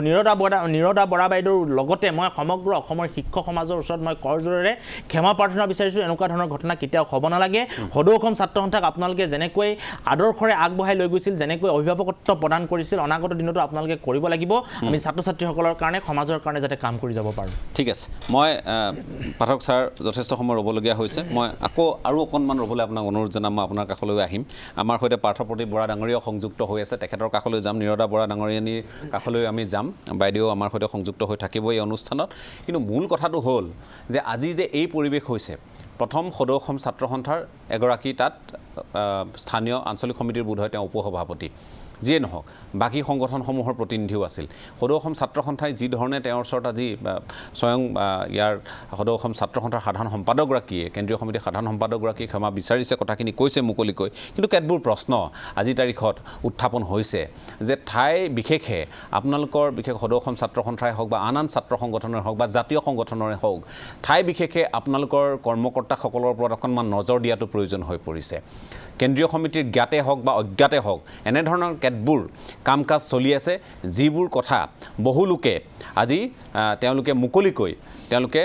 আলোচনা কৰিছে সমালোচনা কৰিছে আৰু ভুল কেতবোৰ আঙুলিয়াই দেখুৱাইছে গতিকে এই কথাখিনি আপুনি কৈছে যে গঠনমূলকভাৱে আপোনালোকক সমালোচনা কৰক আগবঢ়াই নিয়ক অভিভাৱকত্ব আপোনালোকক দেখুৱাওক এতিয়া অভিভাৱকত্ব আপোনালোকক দেখুৱাব খুজিছে আপোনালোকে এই সুযোগতে যিসকলে আচলতে ছাত্ৰ জীৱন তেওঁলোকে কেতিয়াবাই শেষ কৰিছে কিন্তু অঞ্চল বিশেষে তেওঁলোকে সেই অঞ্চলসমূহত এক প্ৰকাৰ এটা শব্দ মই প্ৰয়োগ কৰিম বেয়া পালেও ভাল পালেও সেই শব্দ প্ৰয়োগ আমি দেখি আহিছোঁ দাদাগিৰি ঠাই বিশেষে দাদাগিৰি দেখুৱায় ঠাই বিশেষে তেওঁলোকে সেই সমাজখনৰ যে হৰ্তাকৰ্তা বিধাতা হ'ব খোজে এই কথাখিনি হ'ব নালাগে এই কথাবোৰ হৈ আছে এই বিষয়ত আৰু আমি কিছু কথা পাতিম পাঠক ছাৰৰ কাষলৈ আহিম পাৰ্থপ্ৰতীপ বৰাৰ কাষলৈও যাম স্খলিত হৈছে একাংশ ছাত্ৰ সংগঠনৰ নেতাৰ চৰিত্ৰ মুকলিকৈ ক'বলৈ আমি কুণ্ঠাবোধ কৰা নাই আমি দেখিছোঁ আৰু দেখিছোঁ কাৰণেই আজি নিৰদা বৰাৰ দৰে এগৰাকী শিক্ষয়িত্ৰী তেওঁ অপদস্থ হ'বলগীয়া হ'ল কিন্তু ইয়াৰ বিপৰীতে শিক্ষয়িত্ৰীগৰাকীৰ কথা বতৰাবোৰ অকণমান চাওক যি ধৰণৰ উত্তেজনা যি ধৰণৰ পৰিৱেশ সূচনা কৰিছিল সিদিনা একাংশ ছাত্ৰ সংগঠনৰ তথাকথিত নেতাই তাৰ বিপৰীতে আজি শিক্ষয়িত্ৰীগৰাকীয়ে সেইসকলক বাইদেৱে কোৱাৰ দৰে এতিয়াও মোৰ মৰমৰ ছাত্ৰ একালৰ ছাত্ৰ বুলি ক'বলৈ তেওঁ এৰা নাই এয়াই তেওঁৰ বদন্যতা এয়াই আমাৰ শিক্ষাগুৰুৰ ভূমিকা তেওঁ ক'বলৈ বাধ্য হৈছে যে তেওঁ যিগৰাকী প্ৰাক্তন ছাত্ৰই তেওঁক অপদস্থ বা অপমান কৰিলে তেওঁ পঢ়ুৱা বেয়া হ'ল নেকি ক'ৰবাত কিবা কম হ'ল নেকি শিক্ষাৰ ক্ষেত্ৰত শিক্ষা প্ৰদানৰ ক্ষেত্ৰত সংস্কাৰ প্ৰদানৰ ক্ষেত্ৰত নিজকে তেওঁ প্ৰশ্ন কৰিছে চাওক এবাৰলৈ দুখ দিয়া নাই এই কথাবোৰ এগৰাকী শিক্ষকেহে পাৰে ক'ব বেলেগে নোৱাৰে পিতৃ মাতৃয়ে পাৰে শিক্ষকে পাৰে সেইকাৰণে এইসকলক কেতিয়াও অপমান কৰিব নাপায় পিতৃ মাতৃ আৰু শিক্ষাগুৰু কেতিয়াও অপদস্থ কৰিব নাপায় কিন্তু সেই ভুল তথাকথিত ছাত্ৰ নেতাই কিন্তু কৰিলে আছু এজনক বহিষ্কাৰ কৰিলে TMPকে কি কৰিছে আজিৰ তাৰিখত আমি নাজানো AJYCPয়ে কি কৰিছে আমি নাজানো বাকি আৰু কোন কোন আছিল আৰু সেইসকলৰ ওপৰত তদ্ৰুপ ব্যৱস্থা কিয় নহ'ল আমি নাজানো মই ডক্টৰ দয়ানন্দ পাঠক ছাৰ আপোনাৰ কাষলৈ আহিছোঁ ক্ষমা বিচাৰিছোঁ অকণমান সময় আপুনি অপেক্ষা কৰিবলগীয়া হ'ল আপুনি কথাখিনি কোৱাৰ বাবে মই যিহেতু সময় লাগিল মই আপোনাৰ অনুভৱ আৰু এই গোটেই বিষয়টোৰ আপোনাৰ দৃষ্টিৰে পৰ্যবেক্ষণ মানে মোৰ আচলতে যিগৰাকী নীৰদ বৰুৱা অপমানিত বা তেওঁ হ'ল বুলি সকলোৱে আজি ধৰি লৈছে আৰু এই নিউজটো এনেকৈ ভাইৰেল হৈছে যে অসমৰ শিক্ষা ব্যৱস্থাত এইটোৱে চলিছে অসমৰ শিক্ষক ছাত্ৰৰ সম্পৰ্কটো এনেকুৱাই মানে তলত গৈছে এইটো গোটেই বিশ্বব্যাপী কিন্তু এইটো থাকি গ'ল আপোনাৰ এই বদনামটো কিন্তু অসমে কিন্তু তাৰ পৰা ৰিকভাৰী নহয় কিন্তু মই এটা কথা দেখিছোঁ কি যে বাইদেউগৰাকীক যে আপোনাৰ অপমানিত কৰিলে আচলতে বাইদেউগৰাকীক কৰা নাই মই নিজেও অপমানিত ফিল কৰিছোঁ তাত আই ফিল এছেমড যে আমি এনে এখন সমাজত আছোঁ এনে এখন শৈক্ষিক সমাজত আমি আছোঁ কিন্তু তাত আপোনাৰ এটা কথা চাব কি যে বিদ্যালয়ত বাইদেৱে যিখিনি কথা ক'লে যে তাত মাচুল ৩,০০০ টকা বা ৩,৫০০ টকা বঢ়াই এই কথাবিলাক লৈ আছে কেন্দ্ৰীয় বিষয় সেইটো আচ্ছা কেন্দ্ৰীয় বিষয় যদি সেইটো হয় তেনেহ'লে মই এটা কথা মই বুজি নাপালোঁ যে what is the role of the প্ৰিন্সিপালে কি ৰোল প্লে কৰিছে মইতো ইয়াৰ প্ৰিন্সিপালৰ ৰোলটো অলপ মোৰ সন্দেহজনক লাগিছে ইয়াতে আপোনাৰ তাৰ পাছত আপুনি চাব আজি আৰু যিখন ফটো আপোনাৰ ইয়াত প্ৰদৰ্শিত হৈ আছে যে তাত সকলোবিলাক শিক্ষকখিনি থিয় হৈ আছে তেওঁ চাৰিওফালেৰে তেওঁলোকৰ ৰোলটো কি আছিল তেওঁলোকে এটা প্ৰটেষ্টে কৰা নাই এটা শব্দও তাত কোৱা নাই আপোনাৰ গতিকে তেওঁলোকৰ যিটো ৰোলটো কিন্তু মোৰ সন্দেহজনক লাগিছে they are also' part of the game মোৰ সেইটো যেন লাগিছে আৰু মানে আন একাংশ শিক্ষয়িত্ৰী আৰু এটা কথা চাব আপোনাৰ যে এখন বিদ্যালয় এখন ধৰক মাধ্যমিক স্তৰৰ বিদ্যালয় কলেজবিলাকত গভৰ্ণিং বডি থাকে আৰু ইয়াত আছে SMDC বুলি এটা সংগঠন থাকে আৰু SMDC প্ৰেচিডেণ্ট থাকে ভাইচ প্ৰেচিডেণ্ট ভাল মানুহবিলাক থাকে আপোনাৰ তাতে আপোনাৰ এই যিটো পইচা বঢ়োৱা বা কিবা কৰা সেইটো SMDCহে ডিচিশ্যন কৰে সেইটো প্ৰিন্সিপালে কৰিব নোৱাৰে এই শিক্ষয়িত্ৰীগৰাকীয়ে কৰিব নোৱাৰে এইটো প্ৰিন্সিপালে এইটো একমাত্ৰ SMDCয়ে পাৰে আপোনাৰ প্ৰিন্সিপালে কৰিব নোৱাৰে গতিকে কেৱল প্ৰিন্সিপালজন he is or she is a member of the SMDC এইখিনিয়ে মাত্ৰ কিন্তু গোটেই decision will have to be taken by the SMDC কিন্তু SMDCটো ইয়াৰ কোনো কথাই অহা নাই SMDCৰ কথাটো এই এটা কথা আৰু এটা কথা আছে কি যে এই বিদ্যালয়খনৰ মোৰ আৰু এটা সন্দেহ এটা হৈছে যে এই বিদ্যালয়খন যিটো এটা নীতিগতভাৱে চলিব লাগিছিল ইয়াৰ নীতিগত চলা যেন লগা নাই মোৰ কাৰণ কি ধৰক এইটো এটা ছাত্ৰসকলৰ এটা গ্ৰিভান্স হয় যে ৩,০০০ টকা কিয় নল'লে মই বেছি ভাল পালোহেঁতেন লৈছে আৰু কিয় লৈছে তাৰ সপক্ষেও মই কম এতিয়া ধৰক এই যিটো এটা তেওঁলোকৰ এটা গ্ৰিভান্সৰ কাৰণে এখন গ্ৰিভান্স ৰিড্ৰেচাল চেল বুলি এটা থাকে প্ৰত্যেকখন বিদ্যালয়ত তাৰমানে ছাত্ৰসকলৰ যিটো গ্ৰিভান্স শিক্ষকৰ যিটো গ্ৰিভান্স কৰ্মচাৰীসকলৰ যিটো গ্ৰিভান্স সেইবিলাক এড্ৰেছ কৰাৰ কাৰণে সেইবিলাকৰ লগত আলোচনা কৰাৰ কাৰণে এটা চেল থাকে গ্ৰিভান্স ৰিড্ৰেচাল চেল বুলি কয় আৰু গ্ৰিভান্স ৰিড্ৰেচাল চেল যিখন বিদ্যালয়ত নাথাকে সেই বিদ্যালয়খন অসম্পূৰ্ণ বিদ্যালয় বুলি কোৱা হয় তাত প্ৰিন্সিপাল বা তাত মেনেজমেণ্ট ইনকমপ্লিট বুলি কোৱা হয় আৰু grievance redressal cell compulsory component of administration এইটো তাত কৰা নাই গতিকে ছাত্ৰসকলে বা প্ৰিন্সিপালে কি কৰিব লাগিছিলে যে ছাত্ৰসকলে তেওঁলোকে এটা বিদ্ৰোহ কৰিছে বা বিক্ষোভ কৰিছে তেওঁ কৰিব লাগিছিল কি গ্ৰিভান্স ৰিড্ৰেচালক মাতি পেলাই আলোচনা কৰিব লাগিছিলে সেইটো কৰিছে তেওঁ কৰা নাই সেইবিলাক কাম সেই তেওঁ গ্ৰিভান্স ৰিড্ৰেচালক সেই বস্তুটো আনি পেলাই তাত আলোচনা কৰিব লাগিছিলে তেওঁ সেই কামটো কৰা নাই তাৰপাছত আৰু এটা কথা ক'ম কি ধৰক এতিয়া ৩,০০০ টকা বঢ়াই দিছে ৩,০০০ টকা বঢ়াই দিয়া কথাত মই বৰ সাংঘাতিকভাৱে আশ্চৰ্য হোৱা নাই এই কাৰণে হোৱা নাই ৩,০০০ টকা নিদিলে হয়তো মই ভাল পালোহেঁতেন কিন্তু এখন বিদ্যালয় হাইস্কুল লেভেলত আছিল তাক আপোনাৰ একেদিনাই আপোনাৰ হাই ছেকেণ্ডাৰী কৰি দিলে হাই ছেকেণ্ডাৰী কৰাৰ লগত চিনিয়ৰ ছেকেণ্ডাৰী বুলি কোৱা হয় এতিয়া ইনফ্ৰাষ্ট্ৰাকচাৰ কেনেকৈ হ'ল হঠাৎ আপোনাৰ কোনে ক্লাছ কৰিব কি কৰিব তাৰ টেবুল চেয়াৰ গোটেইখিনি কথা লাগিল তাৰ কাৰণে যদি আমি ৩,০০০ টকা দিওঁ যদি আমি সেইদিন কৰিব পাৰোঁ তেওঁলোকে এক প্ৰকাৰ ডনেশ্যন বুলিয়ে কৈছে ডনেশ্যন বুলি কৈছে সেইটো কথা আৰু সেইটো সেই কথাটো কোনেও আপোনাৰ কোনো আপত্তি কৰা নাই দিছেও কিছুমান সেই কথাটো আপোনাৰ গাৰ্জেনসকলেও আপত্তি কৰা নাই বুলি কৈছে আপত্তিৰ কথাটো অহা নাই ২-৪জনে কৰিছে হয়তো ২-৪জনে কৰিলেও সেই কথাটো আমি গ্ৰিভান্স ৰেজিষ্ট্ৰেশ্যন আনি পেলাই আমি এই কথাবিলাক ছেটেল কৰিব পাৰিলোহেঁতেন কিন্তু হোৱা নাই আমি সেইটো কৰা কিন্তু একে সময়তে ছাৰ মই এইটো কথাই সুধিব খুজিছোঁ যে শিক্ষয়িত্ৰীগৰাকীও আছে বাকী সকলো আছে আপোনালোক সকলো ইয়াত আছে কিন্তু এতিয়া প্ৰশ্ন উত্থাপন এতিয়া কথাবোৰ মূল বিষয়টোৰ পৰা বহু যোজন আঁতৰি আহিল এতিয়া মূল কথাটো হ'ল যে প্ৰাক্তন ছাত্ৰই বা একাংশ জাতীয় সংগঠন বুলি পৰিচয় দিয়া একাংশ যুৱকে যিটো পৰিৱেশৰ সূচনা কৰিলে যাৰ কাৰণে এই পৰিৱেশ এই শিক্ষয়িত্ৰীগৰাকী অপদস্থ হ'বলগীয়া হ'ল সেই বিষয়টো এতিয়া সকলোৰে আলোচনা কৰি আছে গতিকে অসমত এইটো হোৱা নাছিল নোহোৱা নোপজা ঘটনা বুলি আমি কৈছোঁ অভিহিত কৰিছোঁ আমি আৰু লগতে আমি এই দেশখনৰ যি গুৰু শিষ্যৰ পৰম্পৰা আৰু আমাৰ সনাতনী সভ্যতাৰ পৰা আদি কৰি আজিৰ তাৰিখত যেনেধৰণে আপুনি কওক আমি ইয়াত গুৰু শিষ্যৰ যিটো পবিত্ৰ সম্পৰ্ক সেই সম্পৰ্কৰ ক'ৰবাত ঘূণে ধৰা বুলি আজি আমি ক'বলৈ বাধ্য হৈছোঁ ঠাই বিশেষে হৈছেও সেইখিনি কিন্তু এই ঘটনাটো সকলো সীমা চেৰাই গ'ল গতিকে সীমা চেৰাই গ'ল এইটো আপোনাৰ বিশ্বব্যাপী এইটো থাকি গ'ল আপোনাৰ এইটো এটা বদনাম আমাৰ কাৰণে থাকি গ'ল মই সেইটোৱে কৈছোঁ আজি যিসকলে গৈ ক্ষমা খুজিলে ছাৰ যিসকলে গৈ ক্ষমা খুজিলে এই ক্ষমা ভিক্ষা যে কৰিলে তেখেতৰ ওচৰত সেই কলংক মুচিব পাৰিবনে মই সেই কথা ক্ষমা খুজিছে সেইটো এটা বৰ্ড কিন্তু এই কলংকটো মুচিব নোৱাৰে কলংকটো থাকি গ'ল আৰু এইটো বহুত দিনৰ কাৰণে থাকি গ'ল আৰু সেইকাৰণে মই এইটো খুব লজ্জিত হৈছোঁ আৰু খুব দুখ পাইছোঁ যে এগৰাকী ছিনিয়ৰ টিচাৰগৰাকী খুব কম বয়সীয়া টিচাৰো নহয় এই যে ছিনিয়ৰ টিচাৰ এগৰাকীক ছাত্ৰসকলে ঠিক তেনেধৰণে ট্ৰিটমেণ্ট কৰা কথাটো হজম কৰিব পৰাৰ কাৰণে আমাৰ কাৰণে খুব কঠিন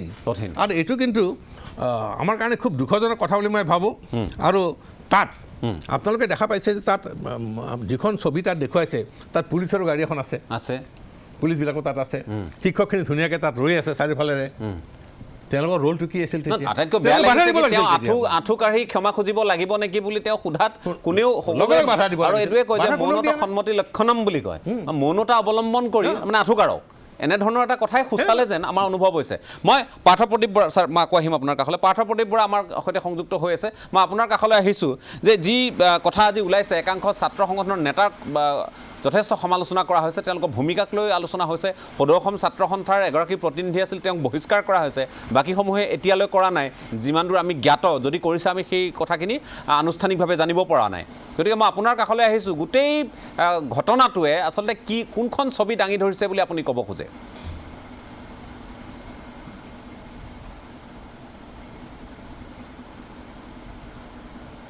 পাৰ্থপ্ৰদীপ বৰা শুনিছে আপুনি পাৰ্থপ্ৰদীপ বৰাক মই এবাৰ সংযোগ স্থাপন কৰিবলৈ অনুৰোধ জনাম তেখেতৰ সৈতে আমি আকৌ বাইদেউৰ কাষলৈ আহিব খুজিছোঁ বাইদেউ এতিয়া কথাটো হ'ল নিৰদা বাইদেউ আপোনাৰ কাষলৈ আহিছোঁ যে আমি তাত দেখিলোঁ যে এতিয়া যিবোৰ কথা আমি পাতি আছোঁ আপোনালোকৰ ফিজৰ বিষয়টো যিটো মাচুলৰ যিটো প্ৰসংগ সেইটো একাষৰীয়া হৈ থাকিল আপুনিও কৈছে এতিয়া আন এটা উপকাহিনীৰ সৃষ্টি হ'ল বুলি আপুনি কৈছে উপকাহিনীটো আপোনাক লৈ হ'ল এতিয়া কথাটো হ'ল আপুনি ইচ্ছাকৃতভাৱে বিদ্যালয়খনৰ এই গোটেই বিষয়টো আনফালে এটা যাতে গতি লয় তেনেধৰণে আপুনি মাজত আহি সোমাইছিল নেকি বহুতে তেনেধৰণৰ প্ৰশ্নও কৰিছে যে আপুনি এই বিষয়টো অকণমান ফালৰি কাটি গ'লে যেন ভাল হ'ব আৰু এই পৰিৱেশ এটা সূচনা হ'ব তেনেধৰণৰ এটা পৰিৱেশ আপুনি ৰচনা কৰিব খুজিছিল নেকি সেই ধৰণৰ প্ৰশ্ন উত্থাপন হৈছে গতিকে মই আপোনাৰ কাষলৈ আহিছোঁ আপুনি সদুত্তৰটো দিলে ভাল পাম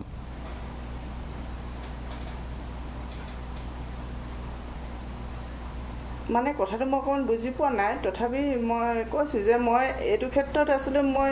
ফিজ পাতিৰ ক্ষেত্ৰত মই কোনো দায়িত্বই নাই মোক একো মানে এইবোৰত মই একো দায়িত্ব নাই মই সেইটো মই মাত্ৰ ক্লাছ মেইনটেইন কৰা আৰু ক্লাছ কৰা টিচাৰ হয় নাই গম পালোঁ এই আপুনি কোনো প্ৰকাৰে জড়িত নহয়, তাৰমানে বিষয়টো আনফালে গতি কৰক, আপোনাৰ সৈতে কাৰোবাৰ দণ্ডভেদ হওক বা আপোনাক লৈ উপকাহিনী এটাৰ সৃষ্টি হওক, এই ধৰণৰ মানে বহুতে ক'ব খুজিব যে বা ক'ব খুজিছেও যে এটা পৰিকল্পনাৰ আধাৰত এটা ব্লু প্ৰিণ্ট ৰচনা কৰা হৈছিল, এই ৰচনা কৰি বিষয়টো আনফালে লৈ যোৱাৰ এটা চেষ্টা চলিল, যিটো আজি একাংশ সফল হ'ল বুলি ক'ব খোজে। মই সেই কথাটোহে আপোনাক সুধিব খুজিছোঁ যে আপুনিও চিন্তা কৰিছিল নেকি যে ফিজক লৈ ইমান কথা বতৰা হৈ আছে? মই এইটো হঠাৎ মানে মই ছাৰ মানে ইমান অনুভৱী এজন ব্যক্তিক পটককৈ আমি অকলশৰীয়া কৰি ছাৰে ষ্টুডেণ্টৰ লগত কথা পাতি আছেগৈ, সেইকাৰণে কিবা এটা দুৰ্ঘটনা হয় বুলি মই ওচৰলৈ গৈ ছাৰক আচলতে ভাবিছোঁ আৰু মোৰ ষ্টাফক, মোৰ ইমান সহানুভূতি থকা এজন প্ৰিন্সিপালক মই কিবা এটা কৰি দিয়ে বুলি কোনোবাই, মই ওচৰতে থিয় হৈছিলোঁগৈ আচলতে, সিমানে কথা আৰু একো নাই। নিকামনে মই ছাৰক আচলতে কোনোবা কিবা এটা ক'ব বা বেয়াকৈ কৈছে, ইমান তৰ্কাতৰ্কি হৈছে, কিবা এটা হৈ গ'লে মোকে সুধিব নিয়দা ক'ত আছিলা তুমি, প্ৰিন্সিপাল ছাৰ যে এনেকুৱা হ'ল এইবুলি ক'ব নহয়, সেইকাৰণে মই গ'লোঁ আকৌ। ঠিক আছে, একেবাৰে সহজভাৱে তেখেতে কথাখিনি কৈছে। মই আপোনাৰ কাষলৈ আহিছোঁ আকৌ এবাৰ, সৰু এটা কথা। এতিয়া কথাটো হ'ল যে এই কথাখিনি বাৰে বাৰে কৈ থাকিবলৈ আমাৰো বেয়া লাগিছে যে আপুনি যি ধৰণে এটা সেই সময়ত আপুনি ক্ষমা খুজিবলৈ যি ধৰণে এটা পৰিৱেশ ৰচনা হ'ল, যি ধৰণৰ পৰিৱেশৰ আমি সকলো প্ৰত্যক্ষদৰ্শী হ'বলগীয়া হ'ল, দুৰ্ভাগ্যজনক এই কথাখিনি যে আপুনি সাষ্টাংগে প্ৰণিপাত কৰি ক্ষমা খুজিবলগীয়া হ'ল। আপুনি সুধিছিল যে আঁঠু কাঢ়ি ক্ষমা খুজিব লাগিব নেকি? আপোনাক একাংশ ছাত্ৰই বোধহয় নালাগে বুলি কৈছিল, একাংশই বোধহয় নালাগে বুলি কৈছিলে, ছোৱালী এজনী মাত্ৰ হৈছিল, এগৰাকী ছোৱালীয়ে কৈছিল, বাকী আপোনাৰ চিঞৰিয়ে কৈছে নালাগে বুলি কৈছিল। এতিয়া তাৰপিছতো আপুনি আঁঠু কাঢ়িলে, এজনে কৈ দিলে যে চিঞৰি দিলে যে ভালকে কৰক বুলি কৈছে নহয়, হয় ভালকে বুলি কৈছে, আপুনি ভিডিঅ' ক্লিপটো শুনি লওক, হয় চবে দেখিছে ভালকে বুলি কোৱা ছাত্ৰজনী চিঞৰি দিয়াৰ কাৰণে মই ভালকে বুলি বুজিলোঁ, সেইটোৱেই। বুজি পাইছোঁ, আপুনি বুজিলে যে আপুনি এতিয়া আৰু শেষ এইটোৱে আছে, আৰু আপুনি আধ্যাত্মিকভাৱেও চিন্তা কৰা বুলি মোক ফোনত কৈছিল যে আপুনি যথেষ্ট আধ্যাত্মিক চিন্তা চৰ্চা কৰে, গতিকে আপুনি সেইটোৱে শেষ উপায় বুলি আপুনি ভাবি ল'লে শেষত? ভাবি ল'লোঁ মই। আপোনাক কৈছিল বহুতে যে এজাহাৰ দিয়ক, আপোনাক ৰাজহুৱাভাৱে অপদস্থ কৰা হৈছে, এজাহাৰ দিয়ক, আপোনাক বহুতে কৈছিল, আপুনি কিন্তু নিদিলে, কিয় নিদিলে? আপোনাক এজাহাৰ দিবলৈ কৈছিল তেওঁলোকৰ বিৰুদ্ধে, শুনিছোঁ। মই হয় কৈছিলে, আৰু মোক কৈছিলে, বহুতে কৈছিলে, কিন্তু মই কৰিলোঁ কি, মই ভাবিছোঁ কি এই যে পৰিৱেশটো মই গোটেই 27 বছৰ যিটো সুন্দৰ পৰিৱেশ গঢ়িব বিচাৰিছোঁ, সেই পৰিৱেশটো বিনষ্ট হৈ যাবলৈ দিব নোৱাৰোঁ মই। সমাজখন সুস্থিৰ হওক আৰু শান্তিপূৰ্ণ হওক বুলি মই ভাবোঁ, আৰু মোৰ ক্ষেত্ৰত কিবা এটা ক্ষুদ্ৰ স্বাৰ্থ ত্যাগ কৰাটো যে এটা মহান কাম বুলি মই অনুভৱ কৰোঁ আগৰ পৰাই। গতিকে মই ভাবোঁ এইটো বিৰাট মানে এটা খেলি মেলিৰ সৃষ্টি হৈছে, আৰু মই সেইকাৰণে আৰু খেলি মেলিলে মই আগবাঢ়ি নাযাওঁ বুলি ভাবিয়ে এইটো কৰিলোঁ। ঠিক আছে, মই আকৌ আপোনাৰ কাষলৈ আহিম। পাৰ্থপ্ৰদীপ বৰা আমাৰ সৈতে সংযুক্ত হৈছে, মই আপোনাৰ কাষলৈ আহিছোঁ। আপুনি গোটেই কথাখিনি নিশ্চয় শুনিছে, আলোচনাটো শুনিছে। আপোনাৰ যিহেতু প্ৰাৰম্ভিক কথাখিনিয়ে আপোনাৰ মনৰ প্ৰাৰম্ভিক কথাখিনি আমি জানিব পৰা নাই, গতিকে মই আপোনাৰ কাষলৈ আহিছোঁ, কি ক'ব খুজিব?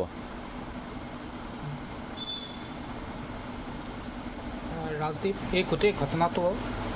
বিক্ষিপ্ত ঘটনা নহয়, এনেকুৱা সৰু বৰ ঘটনা ঘটি আছে, আৰু এইটো দুৰ্ভাগ্যজনক ঘটনা, মৰ্মস্পৰ্শী ঘটনা। এনেকুৱা কেৰুণ থাকিব নালাগে, শিক্ষক আৰু ছাত্ৰৰ মাজত কেৰুণ থাকিব নালাগে, অভিভাৱক আৰু শিক্ষকৰ মাজত কেৰুণ থাকিব নালাগে। আৰু লগতে কৈছোঁ, বহুত দল সংগঠনে, মই দেখোঁ জাতীয় সংগঠন বুলি কয় তেওঁলোকক, অসমীয়া এটাই জাতি আছে, অসমীয়া জাতীয় সংগঠনবিলাকে বেছিভাগ সংগঠনে কি কৰে তাৰ খুব বেছি ধাৰণা আমাৰ নাই। এখন সমাজৰ সাংস্কৃতিক, সামাজিক, শৈক্ষিক, বৌদ্ধিক কোনটো দিশত তেওঁলোকৰ জাতীয় সংগঠনৰ বেছিভাগেই মন দিছে আপুনি মন কৰকচোন। ছাত্ৰ সংগঠনবিলাকৰো বহুতেই তেওঁলোকে ছাত্ৰ সমাজৰ ভৱিষ্যতৰ কাৰণে কেনেকুৱা ধৰণৰ চিন্তা চৰ্চা কৰিছে, কি পৰিকল্পনা কৰিছে তেওঁলোকে আপুনি এবাৰ সোধকচোন। অসমৰ ল'ৰা ছোৱালীয়ে বাহিৰৰ প্ৰতিযোগিতামূলক পৃথিৱীখনত জীয়াই থাকিবলৈ যিটো পৰিৱেশ সৃষ্টি কৰিব লাগে, সেই সৃষ্টি আনকি ছাত্ৰ সন্থাৰ পৰাও আমি যিধৰণে ভাবিছোঁ পোৱা নাই, পাব লাগিছিল। হকে বিহকে ৰাজনৈতিক কথা বতৰাত দখল, হকে বিহকে যিকোনো সামাজিক সমস্যাক মাত দিয়াটো, আমি নকওঁ যে ছাত্ৰ সংগঠনবিলাকে আন্দোলন কৰিব নালাগে, ছাত্ৰৰ প্ৰতিবাদ লাগিবই, ছাত্ৰৰ ক'বলগীয়া থাকিবই, ছাত্ৰৰ কথাবিলাক প্ৰকাশ কৰিবই লাগিব। কিন্তু যিটো যি ধৰণে কৰি আছে এইখন সমাজত আমাৰ কাৰণে সেইটো ভাল লগা নাই। বৌদ্ধিক দীনতা, সামাজিক দীনতাৰ পৰিস্ফুট হৈছে ছাত্ৰ সংগঠনবোৰৰ বেছিভাগৰ মাজতেই। আপোনালোকে সোধক ছাত্ৰ সংগঠনবোৰক, ছাত্ৰ সন্থাত এসময় ময়ো আছিলোঁ, আপুনিও আছিল, আন্দোলন আমিও কৰিছিলোঁ, আমিও বহুত ভুল কৰিছিলোঁ। সোধক ছাত্ৰ সংগঠনবিলাকে তেওঁলোকৰ প্ৰতিটো জিলাত, প্ৰতিটো অঞ্চলত থকা বহুবোৰ ছাত্ৰ আচলতে ছাত্ৰ নে তেওঁলোক ব্যৱসায়ী নে তেওঁলোক কি কাৰণে আছে ছাত্ৰ সন্থাত? কেৱল বগা চোলা বা ক'লা পেণ্ট পিন্ধিলে ছাত্ৰ সন্থা নহয়। ভিতৰত এজন ছাত্ৰ থাকিব লাগিব, তেওঁ অনুসন্ধিত এটা মন থাকিব লাগিব, আৰু তেওঁ সমাজৰ ভৱিষ্যতৰ কাৰণে শিক্ষকৰ লগত, অভিভাৱকৰ লগত, সমাজৰ লগত আগবঢ়াই নিয়াকৈ অনুপ্ৰেৰণা যোগাব লাগিব ছাত্ৰ সংগঠনবিলাকে। আৰু অতি দুৰ্ভাগ্যজনকভাৱে মই আপোনাক ক'বলৈ পাই দুখ অনুভৱ কৰিছোঁ, আমাৰ ছাত্ৰ সংগঠনবোৰে এইখিনি কৰাত বেছিভাগ ছাত্ৰ সংগঠনে বহুলাংশে, মই শব্দটো বহুলাংশে কৈছোঁ, বহুলাংশে বিফল হৈছে। আৰু কিয় বিফল হৈছে খুব তেওঁলোকৰ মাজত গভীৰ বিশ্লেষণ হ'ব লাগে। এবাৰ ডক্টৰ সমুজ্জ্বল কুমাৰ ভট্টাচাৰ্যক মই ব্যক্তিগতভাৱে পাওঁতে কৈছিলোঁ যে আমি সাংস্কৃতিক আৰু অৰ্থনৈতিক দিশতো কিবা চিন্তা চৰ্চা কৰিব পাৰোঁ নেকি ছাত্ৰ সংগঠনবোৰে ভৱিষ্যতে কৰিব পৰা। তেওঁ কৈছিল খুব ভাল চিন্তা চৰ্চা, আমিও এই দিশত চিন্তা চৰ্চা কৰি আছোঁ। এইটো কিমান ধৰণৰ কেনেকুৱা ধৰণৰ চিন্তা চৰ্চা আছে নাজানো। গতিকে সেই অঞ্চলৰ পৰা য'ত ডক্টৰ ৰুবুল মাউতে সেই অঞ্চলৰ পৰাই লিখিছিল, মোৰো এটা সপোন আছে ৰুবুল মাউতৰ জীৱনীক লৈ পেলাই আমাৰ পিছৰ চামক আমি জনাব নোৱাৰোঁ নেকি? আমাৰ ছাত্ৰ সংগঠনৰ বহুতবিলাক ছাত্ৰ যে তাত আপুনি দেখিছে সেই স্কুলখনত, এই বহুতবিলাক ছাত্ৰ আচলতে গিনিপিক, তেওঁলোকৰ কেইজনমান ছাত্ৰ সংগঠনৰ নেতাৰ গিনিপিক। তেওঁলোকে ভুল কৰিছে, শুদ্ধ কৰিছে, সেইটো ডিফাৰেণ্ট মেটাৰ, সেইটো বেলেগ কথা। কিন্তু তেওঁলোক আচলতে গিনিপিক, তেওঁলোকক গিনিপিকৰ দৰে লৈ আনিছে। তোমালোকে ৰাজপথত চিঞৰিব লাগিব, তোমালোকে ইয়াত বহিব লাগিব, তোমালোকে এনেকৈ ক'ব লাগিব, তোমালোকে ইনকলাব জিন্দাবাদ দিব লাগিব। কিন্তু আমি আন্দোলন কৰিম, কিন্তু আমি কৰিবলগীয়া কৰ্তব্যখিনি কিয় আমি পালন নকৰিম? বহুত ছাত্ৰ সংগঠন বা বহুত জাতীয় সংগঠন যিসকলে কয়, তেওঁলোকে নিজৰ কৰ্তব্য প্ৰতি, নিজৰ যিটো দায়িত্ববোধৰ প্ৰতি আনুগত্য প্ৰকাশ কৰাটো সময়ৰ আহ্বান। কিন্তু মোৰ বয়স হৈছে, পৃথিৱীখন অলপ হ'লেও দেখিছোঁ। এই দেখাখিনিয়ে মই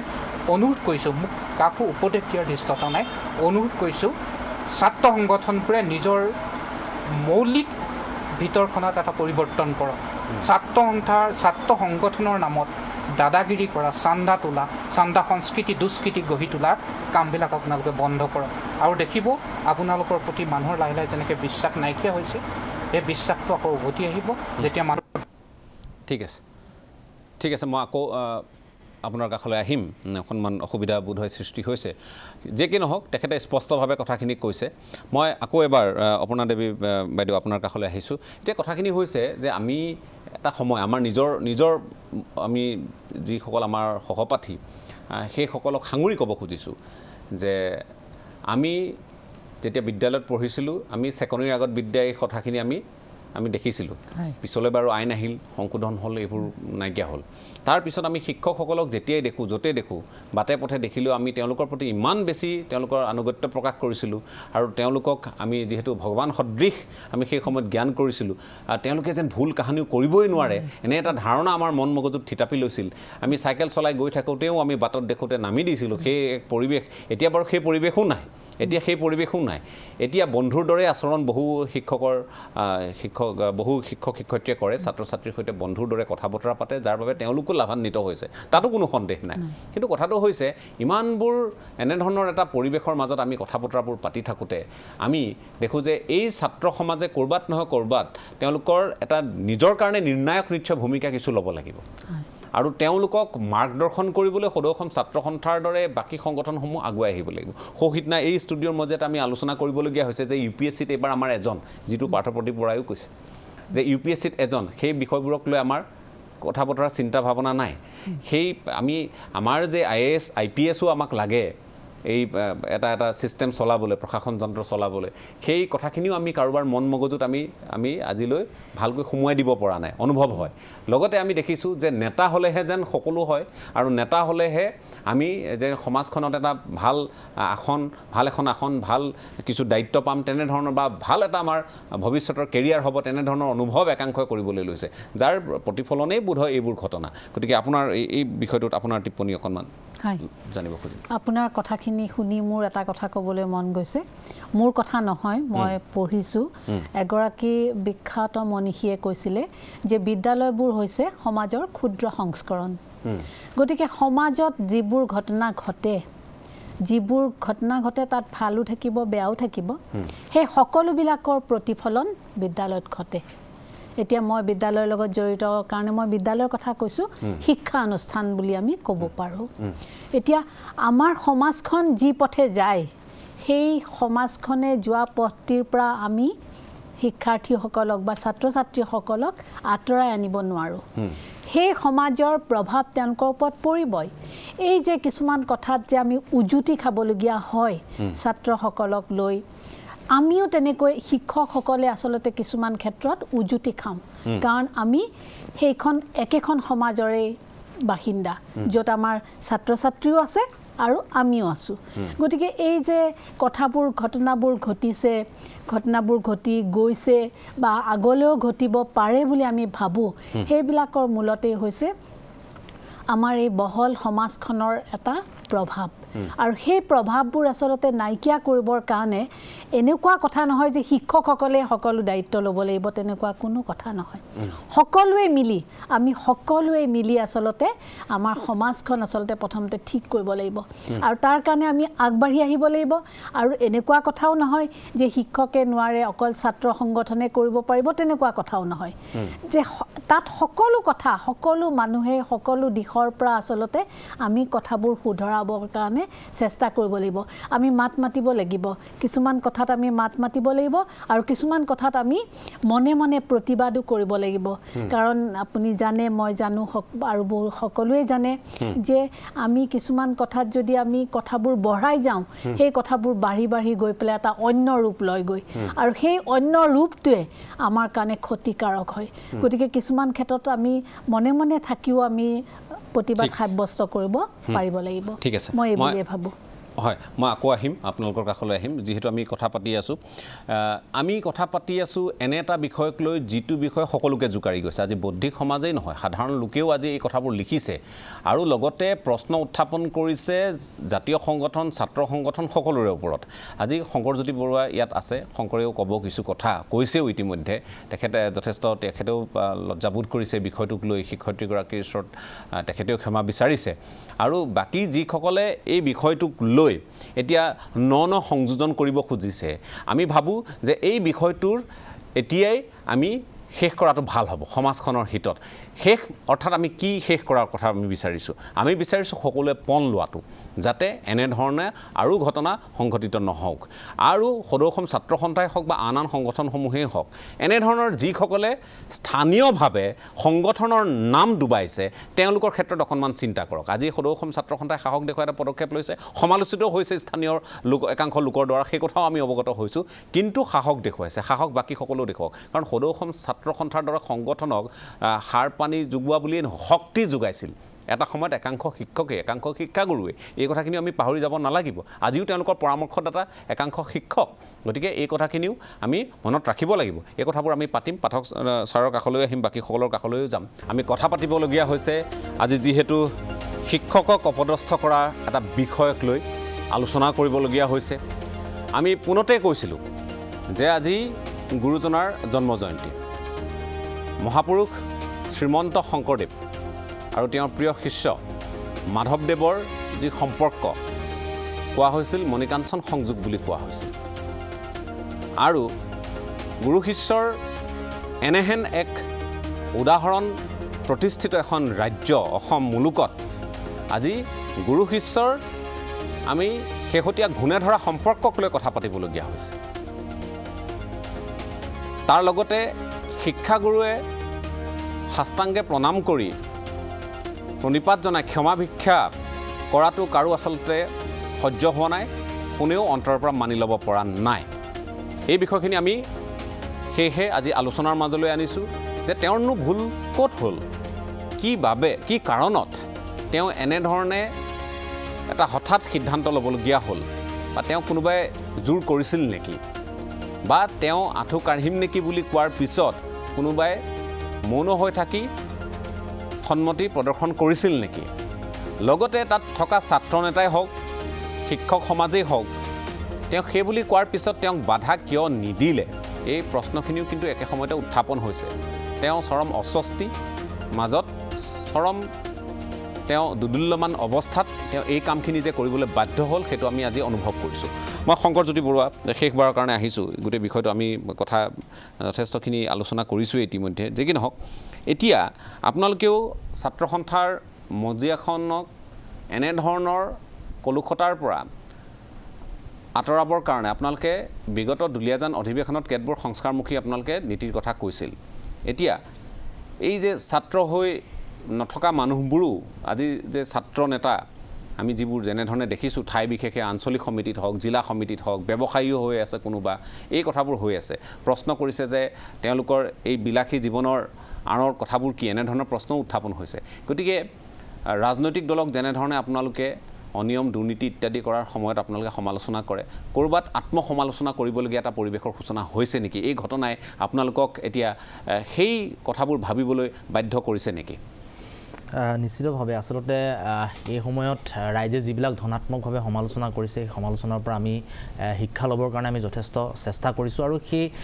সংস্কাৰটো আচলতে একেদিনাই অহা বস্তু নহয়, লাহে লাহে পৰ্যায়ক্ৰমে সেই সংস্কাৰবিলাক আহিব। ইতিমধ্যে আমাৰ ভিতৰচোৱাতো বহু আলোচনা হৈছে। আৰু এনেকুৱা আচলতে নহয় যে কেৱল সদৌ অসম ছাত্ৰ সন্থাই বিলাসিতা কৰে বা সদৌ অসম ছাত্ৰ সন্থাই দালালি কৰে। বিভিন্ন একাংশ লোকে আচলতে এই প্ৰপগেণ্ডাবিলাক কৰিব বিচাৰে। কিছুমানে কয় যে সদৌ অসম ছাত্ৰ সন্থাই অকল চান্দাকেই তোলে। মই যিসকলে কৈ থাকে সেইবিলাক কিন্তু এটা প্ৰপগেণ্ডা হয়। যিবিলাকে চান্দা তোলে, চান্দা সংস্কৃতি গ্ৰহণ কৰিলে কেইটকা চান্দা দি পাইছে আজিলৈকে? মই তেখেতসকলক প্ৰশ্ন কৰিব বিচাৰোঁ, আপোনালোকে সদৌ অসম ছাত্ৰ সন্থাৰ নামত কেইটকা চান্দা দি পাইছে? সদৌ অসম ছাত্ৰ সন্থাৰ কৰ্মীসকলে বিলাসিতা কৰে বুলি কয়। আমি কোনো ডাল দৰিদ্ৰ ভিক্ষাৰী ঘৰৰ মানুহ নহয়তো।